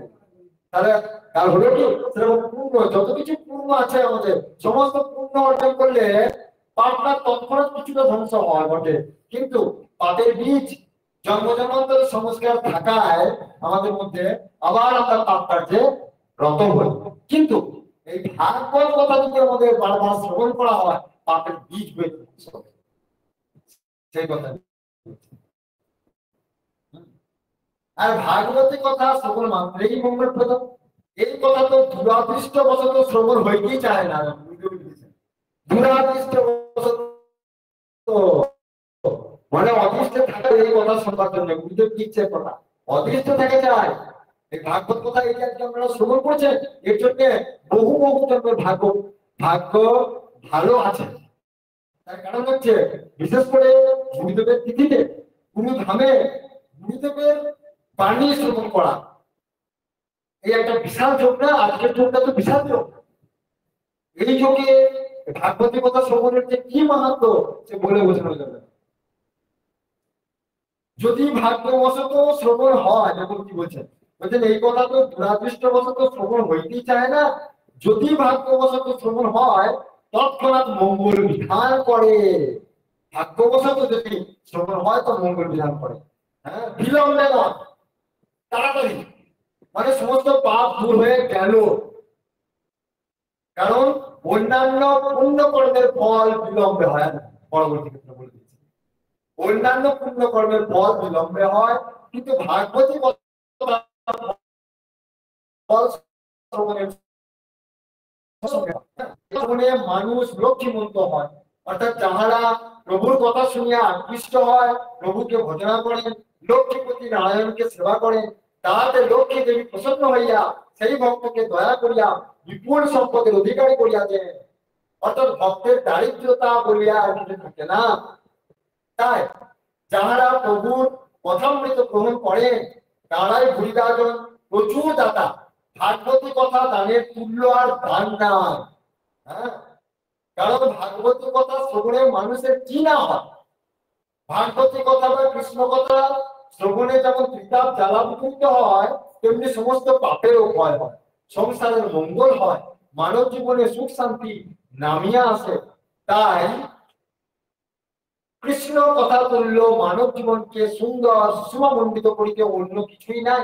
ভাগবত বলিলেন যাহারা সংসার সাগর অতিক্রম করিতে চান তাহারা কৃষ্ণ কথার মনোনিবেশ করেন।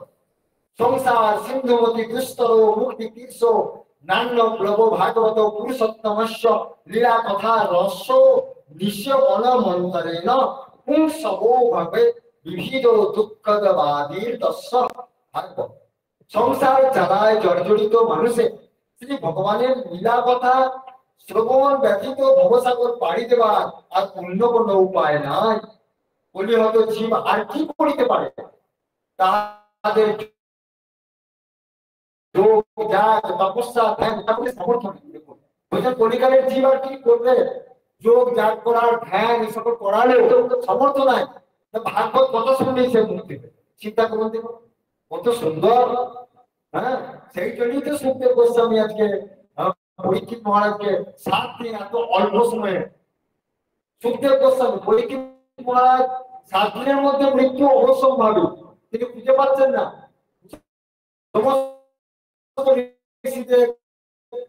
কাছে তিনি শরণাগত হয়েছেন, বলেন আমাকে উপদেশ দিন এই সময় আমি কি করবো, আমার 7 দিনের মধ্যে মৃত্যু হবে। তখন কেউ বলছে তুমি যজ্ঞ করো, কেউ বলছে ধ্যান করো, কেউ বলছে দান করো, কেউ বলছে যে তুমি অশেষ পূর্ণ তুমি ভগবানকে চিন্তা করো। এইসব করার জন্য তো সময় চাই। আমার কম সময়, তার মন ভরছে না, খুঁজে পাচ্ছেন না। সেই জন্য বিপদের সময় কে একমাত্র আমাদের সহায় হয়? গুরু। ওই জন্য বলছে গুরু বিনে বন্ধু নাই, গুরু বিনে সহায় নাই, গুরু বিনে আত্মীয় নাই, গুরু বিনে দেব নাই, গুরু বিনে ভগবান নাই, গুরু বিনে তপস্যা নাই, গুরু বিনে মন্ত্র নাই, গুরু বিনে ধ্যান। গুরুই হচ্ছে আমাদের চিন্তা। সেই কথা ভাগবত বলছে। তাই যে কথাটা পূর্বে বলতে গেছিলাম, হ্যাঁ সেই কথাটা আবার ফিরে আসে একবার, যে সমস্ত বাক্যদেব বলেছিলাম না, সমস্ত শাস্ত্রে শুধু ভগবান ভগবানকে ভজন করো, এই কথা বলেই যাচ্ছে সবাইকে। কিন্তু ভগবান অন্তরঙ্গ একটা কথা বলে দিচ্ছেন ভাগবতে। কি বলুন তো? সমস্ত প্রাণী বলা আছে, শুধু ভাগবতেই নয়, ভাগবত তো শ্রেষ্ঠ গ্রন্থ, ভাগবতে তো আছেই, কিন্তু সেটা সব মানুষ বুঝে উঠতে পারে না। দেখুন, এক নম্বর কথা, সবাই তো ভগবানকে ভজন করবার জন্য ব্যস্ত, তার জন্য কিন্তু গুরু পন্থা সকলকে গ্রহণ করতে হয়, গুরুকরণ সবাইকে করতে হয়। কিন্তু গুরুর প্রতি কি সেই নিষ্ঠা থাকে? সবার কিন্তু ভগবানের প্রতি নিষ্ঠা থাকে। ভগবান বলতে কারো কৃষ্ণ, কারো রাধা, কারো দুর্গা, কারো শিব, আর গুরু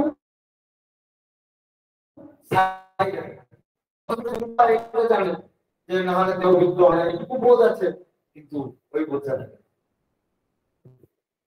কিন্তু এইটাই হচ্ছে সব গূঢ় তত্ত্ব, যেখানে ভাগবত বলছে।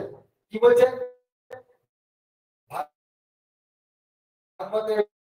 ভগবান বলছে, হ্যাঁ উদ্ধারে শ্লোক ছিল, পূর্বে 1,00,000 শ্লোক ছিল। 1,00,000 শ্লোক থেকে 18,000 শ্লোক নারদজি ব্যাধকে দিয়েছে। নারদজি তো 4টে শ্লোক দিয়েছিলেন, সেটা তারই করে ভগবান ব্যাসদেব 18,000 শ্লোকে সেটা ধ্যানের মাধ্যমে পেয়েছিলেন, ওই 1,00,000 শ্লোক। যাই হোক, তো সেটি শুনতে বসে পেয়েছিলেন রাজা পরীক্ষিতকে। তো সেইখানের মধ্যে একটি গূঢ় শ্রেষ্ঠ শ্লোক ছিলেন, সেই শ্লোকটি হচ্ছে উদ্ধবজি। উদ্ধবজি বলছে, উদ্ধব তোমাকে আজ একটি গোপন কথা বলবো, যে কথা কেউ বলে না গো, কেউ বলে না। কেন? এত যোগা তপস্যা কত কি চলছে, দেখো দেখো, ওদের ভক্তরা পাচ্ছে, সবাই পাচ্ছে, দেখো দেখো, তোমার তো একটা অতি গোপনীয় তোমার প্রিয় তো, কারণ তোমার মতো আমার শিব আমার মতো প্রিয় নয়, তোমার মতো আমার লক্ষ্মী আমার প্রিয় নয়, তোমার মতো আমার জীবনও অত প্রিয় নয়। সেই জন্য তোমাকে একটা গোপন কথা বলছি। বলে কি? বলো বলো বলো আমাকে। হ্যাঁ, বলে তোমার কি কষ্ট হচ্ছে না? বলছে না প্রভু, গোপন কথা। যেখানে শিবের মতো ব্যক্তি আপনার প্রিয় নয়, লক্ষ্মী আপনার অর্ধাঙ্গিনী সেও আপনার প্রিয় নয়, যেখানে আপনার আত্মা আপনার প্রিয় নয়, সেখানে আমি আপনার প্রিয়। বললো হ্যাঁ, তুমি আমার প্রিয়, কারণ তুমি আমাকে ছাড়া কিছু জানো না। সেটা তোমার একটি গোপন কথা বলছে, কি? তুসে অহং সর্বভূতাত্মা গুরু শুশ্রূষায়তা। তুসে অহং সর্বভূতাত্মা গুরু শুশ্রূষায়তা।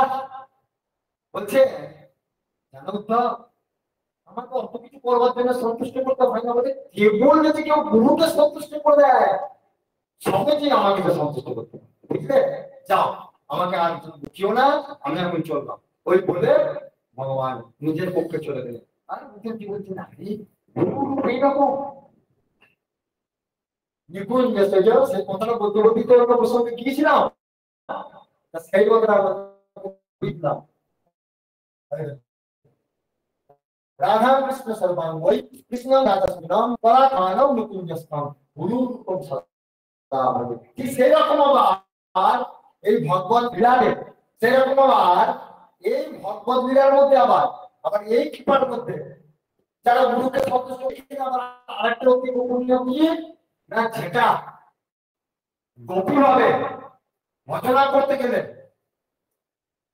গুরুদেবকে গভীর রূপে জানতে হবে। কিভাবে? আমাদের মেম্বার সম্প্রদায়ে যারা গুরুবর্গ আছেন পূর্বে, তারা সকলেই গভীর রূপা সখী, কেউ মঞ্জুরি রূপা, কেউ সখী রূপা, কেউ গভীর রূপা। সেরকম আমাদের গুরুদেব হচ্ছেন সাক্ষাৎ ললিতা দেবী ভাবান্বিত এক ব্যক্তি। তিনি সাক্ষাৎ ভগবান কৃষ্ণ, তিনি সাক্ষাৎ রাধারানী, কিন্তু তিনি ললিতা সখী প্রেমকে আস্বাদন করবার জন্য এই অবতারে এই গুরু রূপে এসেছেন।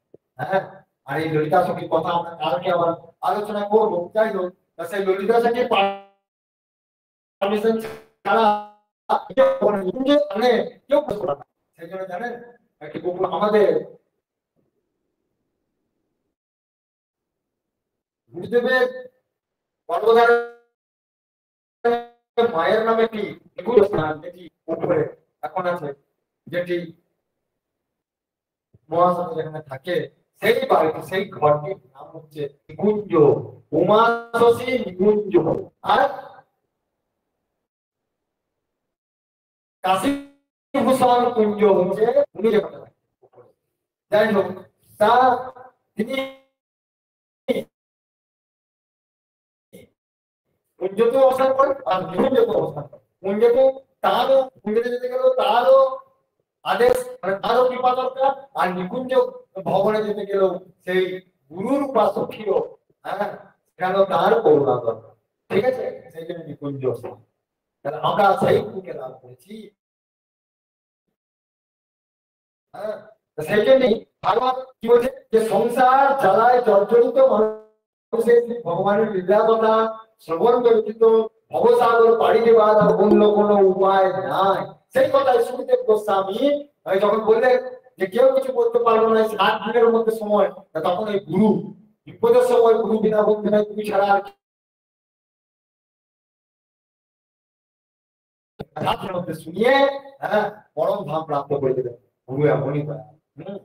তাই বলি হয়তো জীব আর কি করিতে পারে, তাদের যোগ যাগ তপস্যা ধ্যান পূজা কোনো কিছুতে সামর্থ্য নাই। তাই মহামণি বেদব্যাস কলিযুগে সংসারী নরনারীকে উদ্ধার করিবার জন্য শ্রী ভগবানের লীলা কথা মূলক ভাগবত গ্রন্থ রচনা করিয়াছে। ভাগবত রসামৃতে যাহারা তৃপ্ত, তাহাদের আর অন্য রসে পরিতৃপ্ত নাই। ব্যাসদেব সমস্ত বেদান্তের সার সংগ্রহ করিয়া ভাগবত রচনা করিয়াছে। সমস্ত বেদ ইতিহাসের সার হইল ভাগবতী কথা বা কৃষ্ণ কথা। সর্ববেদেতি হাসানাং সারং সারং সমুদ্ধত্যম। ভাগবতী কথা বা কৃষ্ণ কথা আস্বাদন করিতে হইতে চাই ভক্তি, উহাতে বিদ্যা বুদ্ধি পাণ্ডিত্যের কোনো প্রয়োজন। দেখলেন, এখানে বলে দিয়েছে শুদ্ধ ভক্তি চাই। কেবল ভক্তি থাকিলে উহা যথেষ্ট। কলিযুগে জ্ঞান বৈরাগ্যের কোনো সামর্থ্য নাই বা শক্তিও নাই। তাই একবার দেবর্ষি নারদ বিরাজন্ত্রে হরি ভগবান করিতে করিতে আকাশ পথে যাইতে যাইতে দেখিলেন বৃন্দাবনের যমুনার তীরে এক যৌবনবতী সুরূপা মহিলা দুই পার্শ্বে দুইটি মুমূর্ষু বৃদ্ধের গায়ে হস্ত বুলাইয়া ক্রন্দন করিতেছে, কাঁদছেন। দুটি বৃদ্ধ ব্যক্তিকে নিয়ে বসে কাঁদছেন। কে? ভক্তিদেব। কোথায়? যমুনার তীরে। কোথায়? শান্তি দেবর্ষি দয়া পরবশ হইয়া সেখানে আসিয়া ওই মহিলাটিকে জিজ্ঞাসা করিলেন, মা তুমি কে গো? এই বৃদ্ধাদয় বা তোমার কে? কেনই বা তুমি ক্রন্দন করিতেছ?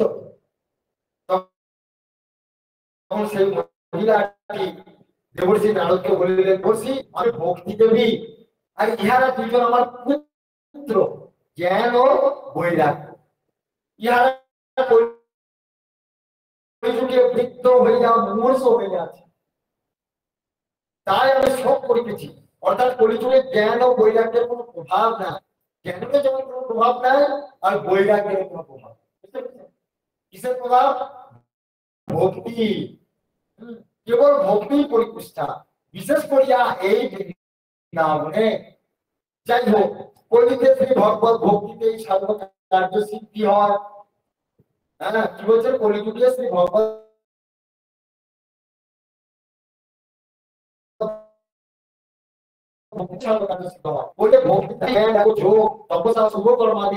অভাব পরিপূর্ণ হয়।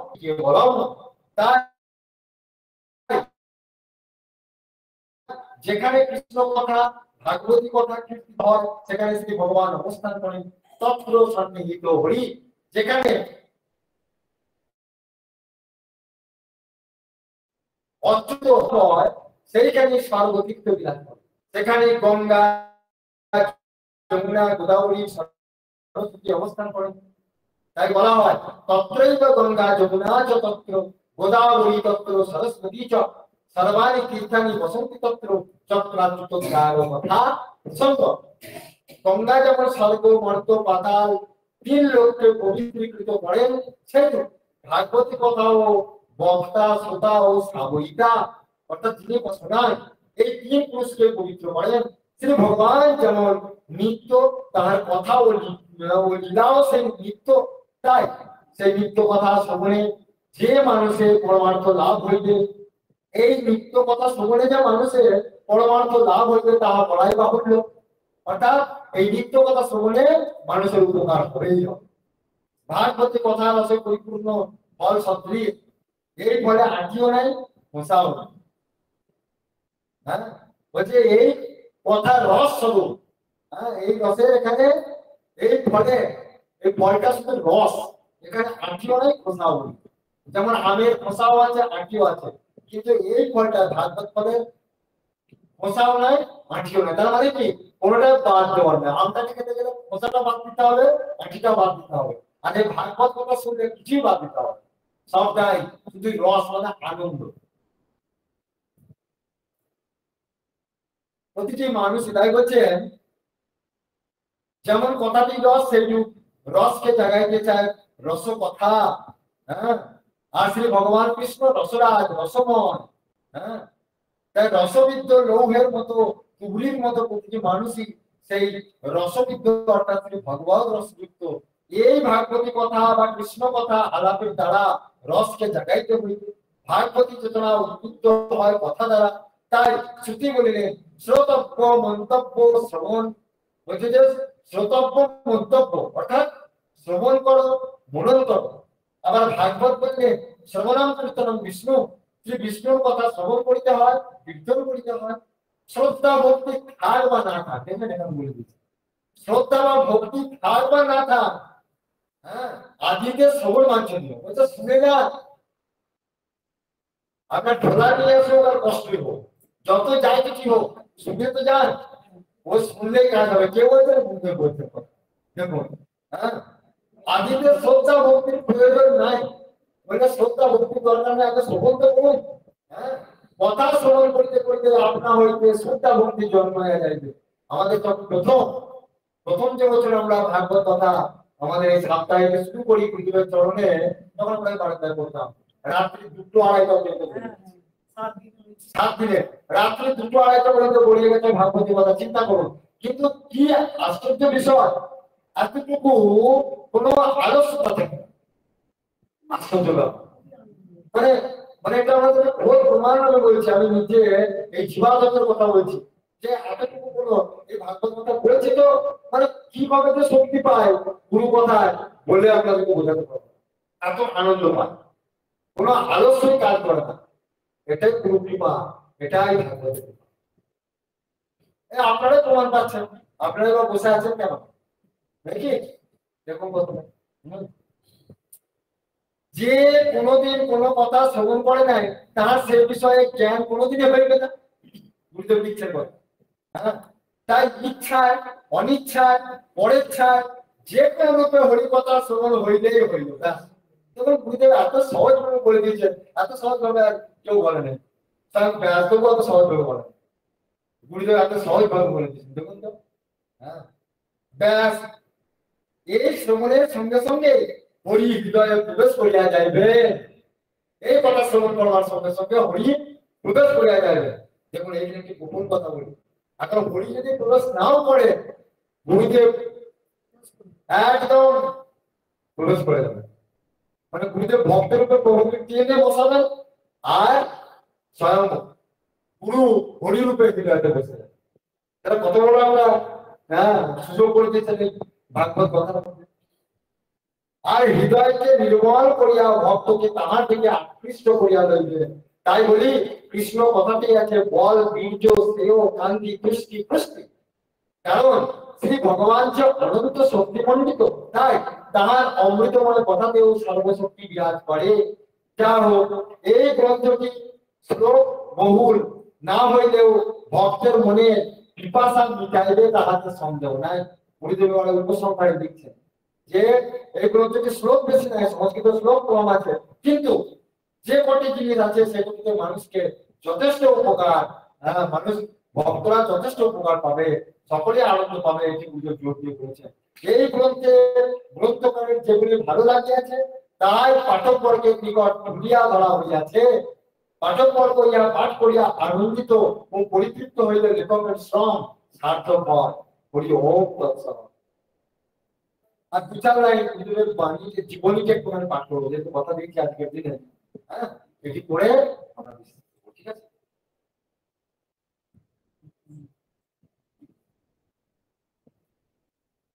এই জীবনটি যাহার এই অভিমত তাহা বুঝে দিন এক কথা। প্রথমে শুরু হচ্ছে ওইং শ্রী গুরবে নমঃ, ওইং শ্রী গুরবে নমঃ, ওইং শ্রী গুরবে নমঃ। সদ্গুরু শ্রী শ্রী ঠাকুর হেমন্তদেব বইটি লিখিয়াছেন আমার কৃতি ছাত্র ও মন্ত্র শিষ্য শ্রীমদ গোপাল চন্দ্র কর মহাপাত্র কাব্য ব্যাকরণ বেদান্ত তীর্থ। ইনি অধুনা হালিশহর নিগমানন্দ সারস্বত মঠ ঋষি বিদ্যালয়ের দ্বিতীয় অধ্যাপক। ইতিপূর্বে নবদ্বীপ হইতে সংক্ষিপ্ত জীবনীয় বাণী নামে একটি বই বাহির হইয়াছে। অধুনা এই গ্রন্থটিও বাহির হইতে চলিল। এই বইখানির বর্ণনা ও তথ্য যথাযথ সত্য, অতিরঞ্জিত ইহাতে কোনো কিছুই নাই। এই বইটি শ্রী হেমন্ত দেবের জীবনালেখ্য বা জীবনী বলিলেই চলে। আচ্ছা, এই প্রসঙ্গে আমি একটা কথা বলি। গুরুদেব আমাদের সকলের কাছেই বলতেন কি কথা, যে আমার জীবনী দেবতাদের বোঝাও সাধ্য ডাইরেক্ট বলছেন। ও আমার জীবনী আর কেউ বলতে বলে আমার যতদিন মানে ছোট থেকে আমার জীবনী কি কেউ জানে? কেউ জানে না। কিন্তু এই গোপাল মাঝে মাঝে আমাকে বলতো, সেই জন্য আপনি এখানে হ্যাঁ ওই সামান্য কিছু জিনিস এখানে ওই আমার মুখ থেকে শ্রবণ করতো, সেগুলি সে লিখত আর ওইটুকু বলেছি। তবে আমি তাকে বলেছি অলৌকিক কোনো কিছু জিনিস ওখানে যেন না না দেওয়া হয়। তার কারণ হচ্ছে মানুষ নিতে পারবে না, মানুষ ভাববে এখানে অতিরঞ্জিত করা হচ্ছে। তাই বাবা ওইসব প্রসঙ্গ বাদ দিয়ে যেটাতে মানুষের উপকার হবে সেই জিনিসই দাও। হ্যাঁ বলেন আমার আবার জীবনী তাই বলতেন, বলেন ও আমার জীবনী কাউকে জানতে হবে, আমার জীবনী কেউ জানতে পারবে না।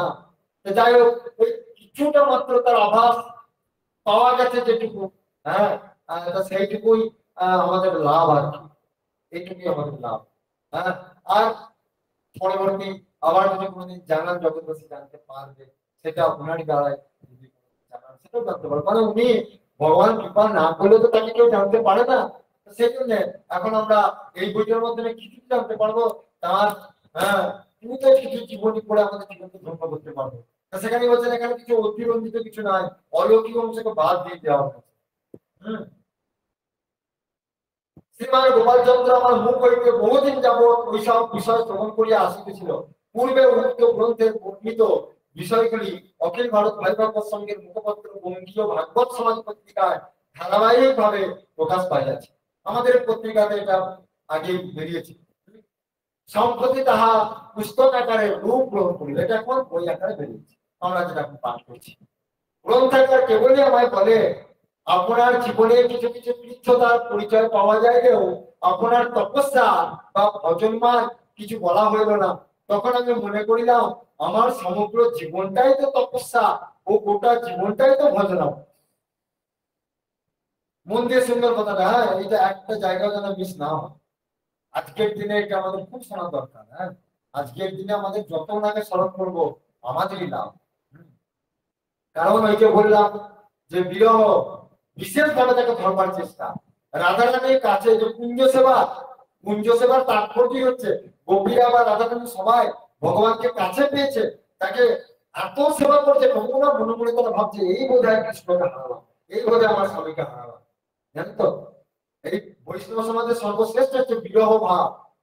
এটাই যে অভাবটা যখন তার অভাবটা আমরা বুঝবো তখনই, হ্যাঁ তার অভাবটা যখন আমরা ফিল করবো, তার অভাবটা যখন অনুভব করবো তখনই বুঝতে পারবো ওই ব্যক্তি কি ছিল, তার ভালোবাসা কি ছিল। সেই জন্যই হ্যাঁ এই কুঞ্জ সেবার এটাই লক্ষ্য। কুঞ্জ সেবাতে প্রাণ মন ভরিয়ে সেবা করছে, কিন্তু সর্বদাই ভাবছে হ্যাঁ এই বোধহয় আমরা হারালাম, আমাদের পক্ষীকে হারালাম, এই বোধহয় পক্ষে আমাদেরকে ছেড়ে চলে যাবে। তাই সেই জন্য যত তার কথা আমরা শ্রবণ করবো, যত তার কথা আলোচনা করবো, তত তাকে আমরা উপলব্ধি করতে পারবো। হ্যাঁ তো যাই হোক, বলছেন সেই জন্যই ঠাকুর বলছেন যে আমার কৃচ্ছতা আর কি, আমার তো সারা জীবনটাই ভজনময়। হ্যাঁ আমার তপস্যা বা ভজনময় কিছু বলা হইলো না। তখন আমি মনে করিলাম আমার সমগ্র জীবনটাই তো তপস্যা ও গোটা জীবনটাই তো ভজনাময় ভজনময়। ইহা ব্যক্ত করিবার প্রবৃত্তি যে আমার কোনো কালে ছিল না বলে আমার কোনো কালে এ বলার আমার এ কোনো কালে আমি কাউকে বলি নাই, বা এটা আমার দ্বিতীয় ছিল। ছদ্মবেশী সাধক থাকাই যে আমার জীবনের লক্ষ্য, অর্থাৎ আমি নিজেকে নিজে গোপনেই রাখতে চাই, এটাই আমার জীবনের লক্ষ্য গুরুদেব বলছেন। আমি চিরকাল সাধারণই থাকিয়া যাইতে চাই। কি সাংঘাতিক কথা! মানে আমি চিরকাল সাধারণই থাকিতে চাই, ইহাতে মনে হয় শান্তি ও সুস্থতা। অতি সাধারণ কে থাকতে পারে? বলে যে সব থেকে উঁচুতে যেতে পারে সে সব থেকে নিচে নামে, ও সব থেকে উঁচুতে যে যেতে পারে সে সব থেকে দিন ভাগ হতে পারে। উপর উপর সবই চলতি, নিচে নিচে না করবে, নিচ নিচ যে চলতি সে সবসে উপর হবে। যে সব থেকে নিচে যেতে পারে, সব থেকে যে দৃঢ়তা প্রকাশ করতে পারে, সেই সব থেকে উঠতে যেতে পারে, এই কথা শাস্ত্রে বলা আছে। তাই গুরুদেব সেই কথাই বলছে যে এটাই আমার শান্তি, বলে আমি নিজে সর্বদাই সাধারণই থাকতে চাই, আর ইহাতে শান্তি ও সুস্থতা, দীনতাই আমার জীবনের ধন ও পণ। তাই শ্রীমান গোপাল মধ্যে মধ্যে বলে সব মহাপুরুষের মধ্যে অলৌকিকতা থাকে, আপনার মধ্যে কোনো কিছু দেখি না। আমি যে অলৌকিকতার পক্ষপাতী নই, গুরুদেব বলছেন, আমি যে অলৌকিকতার পক্ষপাতী নই। আজগুবি ভাব বা চরিত্র আমার কোনো কালে প্রিয় নয়, বা সমাজের কল্যাণপ্রদও নয়। কারণ সামাজিক মানুষ যে আদর্শ গ্রহণ করতে পারে, যাহাতে সংসার জীবের মঙ্গল হয়, তাহাই তো ভালো। কে কবে আকাশ পথে গমন করিয়াছে, জুতা পায়ে নদী পার হইয়াছে ইত্যাদি জানিয়ে আমাদের লাভ কি? দেখুন আমাদের কাছে এটাই সব থেকে শ্রেষ্ঠ হয়েছে। কোথায় বলেন তো? কেউ হয়তো একটা দেখবেন, কেউ কোনো একজন সাধক কোথাও হয়তো একটা ফল এনে দেখিয়ে দিল, দেখবেন তারই ভক্ত সব থেকে বেশি হয়, বেশি হয়। কেউ খালি পায়ে একটা ছাগলকে পার হয়ে চলে গেল, হ্যাঁ দেখিয়ে দিল, সেরকম বাপ বেড়ে গেল, মহাপুরুষের কি ক্ষমতা গো! ওখানে দেখলাম সে আমার মনের কথাটা ধরে নিল। কোথাও হয়তো মহাপুরুষের কাছে গেছে, সে আপনার কথা একটা বলে দিল। বিশাল ক্ষমতা, দেখো এরকম একটা মহাপুরুষ দেখলাম, তার বিশাল ক্ষমতা। দেখো ওখানে একটা সাধু শুনেছি, এই যেটা নদীটা পার হয়ে চলে গেল। গুরুদেব আমাদেরকে গল্প করেছে। গুরুদেব বলছে যে একটা নদী পেরোতে গিয়ে, হ্যাঁ, তার গোটা জীবনের তপস্যা যদি বিকিয়ে দিতে হয়, গোটা জীবনে তপস্যা করলো, সে তপস্যা একটা শক্তি পেলো, সেই শক্তি কি করলো, গোটা মানুষকে মানজস করবার জন্য দেখালো কি, বলো দেখো আমি কেমন সাধু, দেখো কেমন মহাপুরুষ, দেখো জলের মধ্যে আমি চলে যাচ্ছি খালি পায়ে। হ্যাঁ গেল, গেল, একবার গেল, 10 বার গেল, 10 বারের পর কিন্তু সেই সাধু ওইখানে শেষ তার জীবন। বলো কি না, তার ওই সাধু আমার ভয় হয়ে গেছে। সেখানে গুরুদেব বলছে, বলে ওই সাধু থেকে কেউ বেশি বুদ্ধিমান জানো? ওই যে ওই নৌকা যারা চালাচ্ছে, যারা নৌকা চালাচ্ছে, বলে ওরাই বেশি বুদ্ধিমান। বলছে দেখো ওই নৌকাটা তোমার সাধু বাবা বলছে, সাধু বাবা তুমি এত কষ্ট করে ঘর বাড়ি ছেড়ে, এত কিছু সাধন করে, না খেয়ে না দিয়ে, হ্যাঁ তুমি খালি পায়ে এটা খেলে তোমার কি লাভ হলো? বলে আজ দিব্য আমি একটা কাঠের নৌকা করে দিন রাত সারা জীবনটা ঘুরছি, আর শুধু ঘুরছি না, কি করেছি? বলে সকলকে পাড়াবার করছি। বলে তুমি তো জিতে যাচ্ছ, আর 10 জনকে পাড়াবার করো তো, তোমার মন্ত্র শক্তিতে আর 10 জন পাড়াবার করো, পারবে না। বলে আমাকে আমি দিব্য, আমার সাধনা নাই, ভজনা নাই, কিছুই নাই, কিন্তু আমি কি করবো, তিনবেলা তুমি তো ভগবানকে ডাকি, ভগবানের নাম গান করি, আর এই নৌকা করে সবাইকে নিয়ে যায়, আর এই নৌকা করে, আর যারা চাকরিতে যাবে তাদের জন্য বিশেষ পয়সা আমি নিই না, খুবই কম। কি বললে? ওই মাত্র 2 টাকা, 4 টাকা, 10 টাকা বেশি হলে এখনকার দিনে 10 টাকা এ পার করতে হবে। তাহলে আমি সাধন ভজন করে সারা বছর সাধন ভজন করে যদি নদী পার হচ্ছে আমার সময় লাগে, তা 10 টাকা দিয়ে আমি, হ্যাঁ, আমার সারা জীবনে কতবার দিতে পারবো, কত কাজ করতে পারবো? সেই কথাই গুরুদেব দিচ্ছে যে এই জন্যে আসল মহাপুরুষকে জানাও আমাদের শক্ত। হ্যাঁ, সদ্গুরু প্রাপ্তি হওয়া কঠিন ব্যাপার, খুব কঠিন ব্যাপার। কারণ সামাজিক মানুষ যে আদর্শ গ্রহণ করতে পারে, যাহাতে সংসারী জীবের মঙ্গল হয়, তাহাই তো ভালো। কে কবে আকাশ পথে গমন করিয়াছে, জুতা পায়ে নদী পার হইয়াছে ইত্যাদি জানিয়ে আমাদের লাভ কি? কে কোথায় কবে ভুজবস করিয়াছে, তাহা জানিয়ে আমাদের কি ফল? আর সাধারণভাবে যেগুলি লোকোত্তর গুণসম্পন্ন হয়, সেগুলি মধ্যে দীর্ঘদিনের অভ্যাস ও শিক্ষাই বড়। অভ্যাস ও শিক্ষার ফলে মানুষ কালে অসাধারণ হইতে পারে। যেমন একটা দৃষ্টান্ত দিই, এক গৃহস্থের একটি গোবৎস লাভ হইলে গৃহস্থ প্রত্যহ গাভী দহনের পূর্বে বৎসটিকে নিকটে গঙ্গায় ডুবাইয়া আনে। প্রত্যহ এই করিতে করিতে বৎসটি যখন চলিতে শিখে তখন তাহাকে গঙ্গা স্নান করিয়া ছাড়িয়া হ্যাঁ বৎসটি ছুটিয়া আসিয়া গাভীর পালনে মুখ দেয়। এইভাবে কিছুদিন চলিয়া গেলে বৎসটিকে আর গাভী দহনের পূর্বে গঙ্গা স্নানে লইয়া যাইতে হয় না, সে নিজেই ছুটিয়া গিয়া গঙ্গা স্নান করিয়া আসিয়া গাভীর পালনে মুখ দেয়।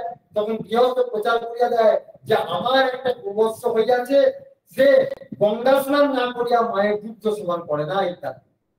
হ্যাঁ মানে অভ্যাসের দ্বারা পরে কিন্তু তাকে অভ্যাসটা করাচ্ছে না। সেই রকম দেখবেন আমাদের যখন এখন মোবাইলে দেখতে পাই জলেতে ভেসে থাকছে, জলেতে ভেসে থাকছে, সেখানে জলেতে ভেসে থাকছে কোনো সাধুরা, তার মানে কি ওটা তার দীর্ঘদিনের অভ্যাস, একটা যোগ, যোগের মধ্যে প্রাণায়ামের সাহায্যে শরীর হালকা হয়ে যায়। যে প্রাণবায়ুকে ধারণ করতে পারবে শরীর হালকা হয়ে যায়। ওই জন্য আগের সময় কি হয়, অনেক সাধুরা দেখবেন ওই নিচে বসে ধ্যান করতে করতে ওই ভূমি থেকে উঠে যায়।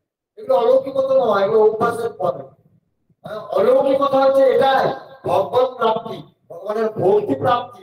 আর সবথেকে বড় অলৌকিকতা হচ্ছে এটাই, এটা মায়া থেকে, মায়াকে সরানো, মায়াকে সরানো, মায়া থেকে উঠে যাওয়া। হ্যাঁ কোনো কিছুতে প্রলুব্ধ না হওয়া, কোনো কিছুতে, এটাই হচ্ছে বাহাদুরি, এটাই সব থেকে বড় অলৌকিক। সেই কথাই বলতে দিচ্ছেন। আমরাও যদি আধ্যাত্মিক শিক্ষায় দীক্ষায় পারদর্শী হই তবে আমরা সকলেই এক একজন মহাত্মা বলিয়া পরিগণিত হইব। সাধু মহাত্মা তো আকাশ হইতে পড়ে না, সাধু মহাত্মা তো আকাশ থেকে পড়ে না, সবাই আমাদের এই মন্ত্র থেকে সাধু হয়। সবাই গুরুদেবের দয়ায় তার দেওয়া সাধন পদ্ধতি যদি গ্রহণ করে সবাই একটা সাধু মহাত্মা। হ্যাঁ সে যদি বলছেন যে পরশ মণি, হ্যাঁ পরশমণি একটা লোহাকে কি করে সোনায় তৈরি করতে পারে, কিন্তু পরশমণি তৈরি করতে পারে না। কিন্তু গুরুজন কি করে, গুরু সকলকে গুরু বানিয়ে দিতে পারে, গুরুর মতো করে দিতে পারে, গুরুর মতো করে দিতে পারে। গুরুর এমনই ক্ষমতা, গুরুর মতো করে দিতে পারে, এমনই ক্ষমতা। সেখানে গুরুদেব লিখেছেন দেখবেন প্রশ্নোত্তরীতে যে আমার শিষ্যা হইতেও কুণ্ঠা নাই। এসব গোপন তত্ত্ব গুলি জানতে হবে আমাদের। তাই সেই কথাই গুরুদেব দিচ্ছেন যে আমরাও যদি আধ্যাত্মিক শিক্ষা দীক্ষায় পারদর্শী হই তবে আমরা সকলে একজন মহাত্মা বলিয়া পরিগণিত হইব। সাধু মহাত্মা তো আকাশ হইতে পড়ে না, সব শিক্ষার ফলে সাধু মহাত্মা মহাজন তৈরি হয়। তাই কাহারও জীবনে অলৌকিকতা না থাকিলেও তিনি মানুষের মাঝে মানুষ বলিয়া গণ্য হইতে পারে, সন্দেহ নাই। সদ্গুরু শ্রী শ্রী ঠাকুর হেমন্তদেব বইটিতে বাণীগুলিও সংযোজন করিয়া দেওয়ায় উহার সৌষ্ঠব বৃদ্ধি পাইয়াছে বলিয়া মনে করি। যা হোক, এই গ্রন্থটিও সকলের রুচিকর হইবে আশা রাখি। পরিশেষে বক্তব্য, এই গ্রন্থখানি তিনি প্রকাশ করিয়াছেন সেই সঙ্গসেবী যাই হোক গুরুগত প্রাণ ভক্তপ্রবর ডক্টর পঞ্চানন দাস মহাশয় সপরিবারে সুখী হন, ইহা পরমেশ্বরের নিকট প্রার্থনা। ঠাকুর শ্রী শ্রী এটা তার ভূমিকাতে লিখেছেন। তার ভূমিকা আমরা তার জীবনীতে কিছু আমরা জানতে পারলাম। তাই এখানে আমাদের অনেক শিক্ষা হলো। গুরুদেবের বইগুলি যারা প্রকাশ করবে তারা কত ভাগ্যবান, দেখুন তো, মানুষের কাছে কত সুযোগ সুবিধা করে দিচ্ছে। বইগুলি যারা পড়ছে তাদের কাছে সুবিধা করে দিচ্ছে। কেউ যদি গুরুদেবের বই, এই যে আমাদের বই শেষ হয়ে যাচ্ছে, গুরুদেবের বই বিক্রি হচ্ছে না, তারপরেও ভক্তরা যদি এই বই ছাপিয়ে দেয় তাদের নামে, তাহলে এটা একটা বিশাল বড় সভা। যাই হোক বিভিন্ন ভাবে। তাই আমাদের যে গুরুদেব লিখেছেন আমাদের যেন তেন প্রকারণ মনো কৃষ্ণ দিবসায়, যেন তেন প্রকারণ মনো গুরু দিবসায়, আমাদের গুরু গোবিন্দের যেমন তেমন করে পড়তে আমাদের নিয়ে যেতে হবে। আমরা সর্বদাই যেন কৃষ্ণ বাড়ি থাকতে পারি। এই জন্য আমার গুরু ভাগবতী কথা ইসলাম লাভ করুক। আবার আমরা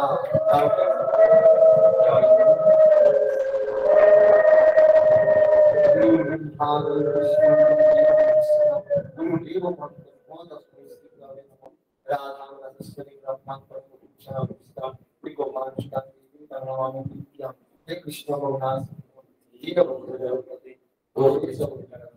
রাধা কান্ত সবাই 2 লাইন একবার রাধে শ্যাম নাম করুন। রাধে শ্যাম রাধে শ্যাম শ্যাম শ্যাম রাধে রাধে, রাধে কৃষ্ণ রাধে কৃষ্ণ কৃষ্ণ কৃষ্ণ রাধে রাধে, রাধে শ্যাম রাধে শ্যাম শ্যাম শ্যাম রাধে রাধে, রাধে কৃষ্ণ রাধে কৃষ্ণ কৃষ্ণ কৃষ্ণ রাধে রাধে, রাধে শ্যাম রাধে শ্যাম শ্যাম শ্যাম রাধে রাধে, রাধে কৃষ্ণ রাধে কৃষ্ণ কৃষ্ণ কৃষ্ণ রাধে রাধে, রাধে শ্যাম রাধে শ্যাম শ্যাম শ্যাম রাধে রাধে,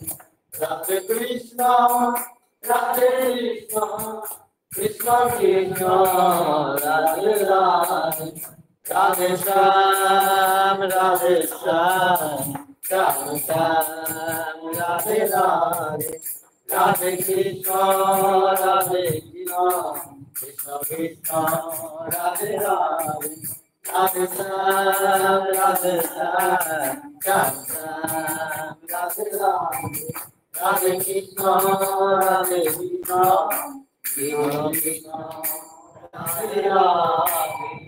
জয় बोलो भगवान ठाकुर श्री मुक्तेश्वर की जय, गुरु ठाकुर श्री मुक्तेश्वर की जय, भगवान ठाकुर श्री मुक्तेश्वर की जय, तमस श्री मुक्तेश्वर की जय, आचार्य श्री मुक्तेश्वर की जय, ठाकुर श्री मुक्तेश्वर की जय, भारत भगवान संघ जय, भारत भगवान संघ जय, धाम जय जय जय, भगवान सुखदेव जी की जय, दासदेव जी की जय, जय गुरुनाम संकीर्तन जय, राधे श्याम प्रणाम संकीर्तन जय, विजयस्कर राधे श्याम प्रणाम संकीर्तन जय, श्रीमद् भागवत महापुराण जय, श्रीमद् भागवत महापुराण जय, भगवान जय, कृष्ण भक्त जय, भगवान जय, गोपिकाओं की जय, गोपिकाओं की जय, सकल कृष्ण भक्त जय, जय जय राधा गोविंद प्रेमानंदे, हरि बोल हरि बोल हरि बोल, जय लाल किशोर प्रेमानंदे, हरि बोल हरि बोल हरि बोल, जय श्री गुरु हेमंतदेव प्रेमानंदे, हरि बोल हरि बोल हरि बोल, जय गुरु राधे श्याम।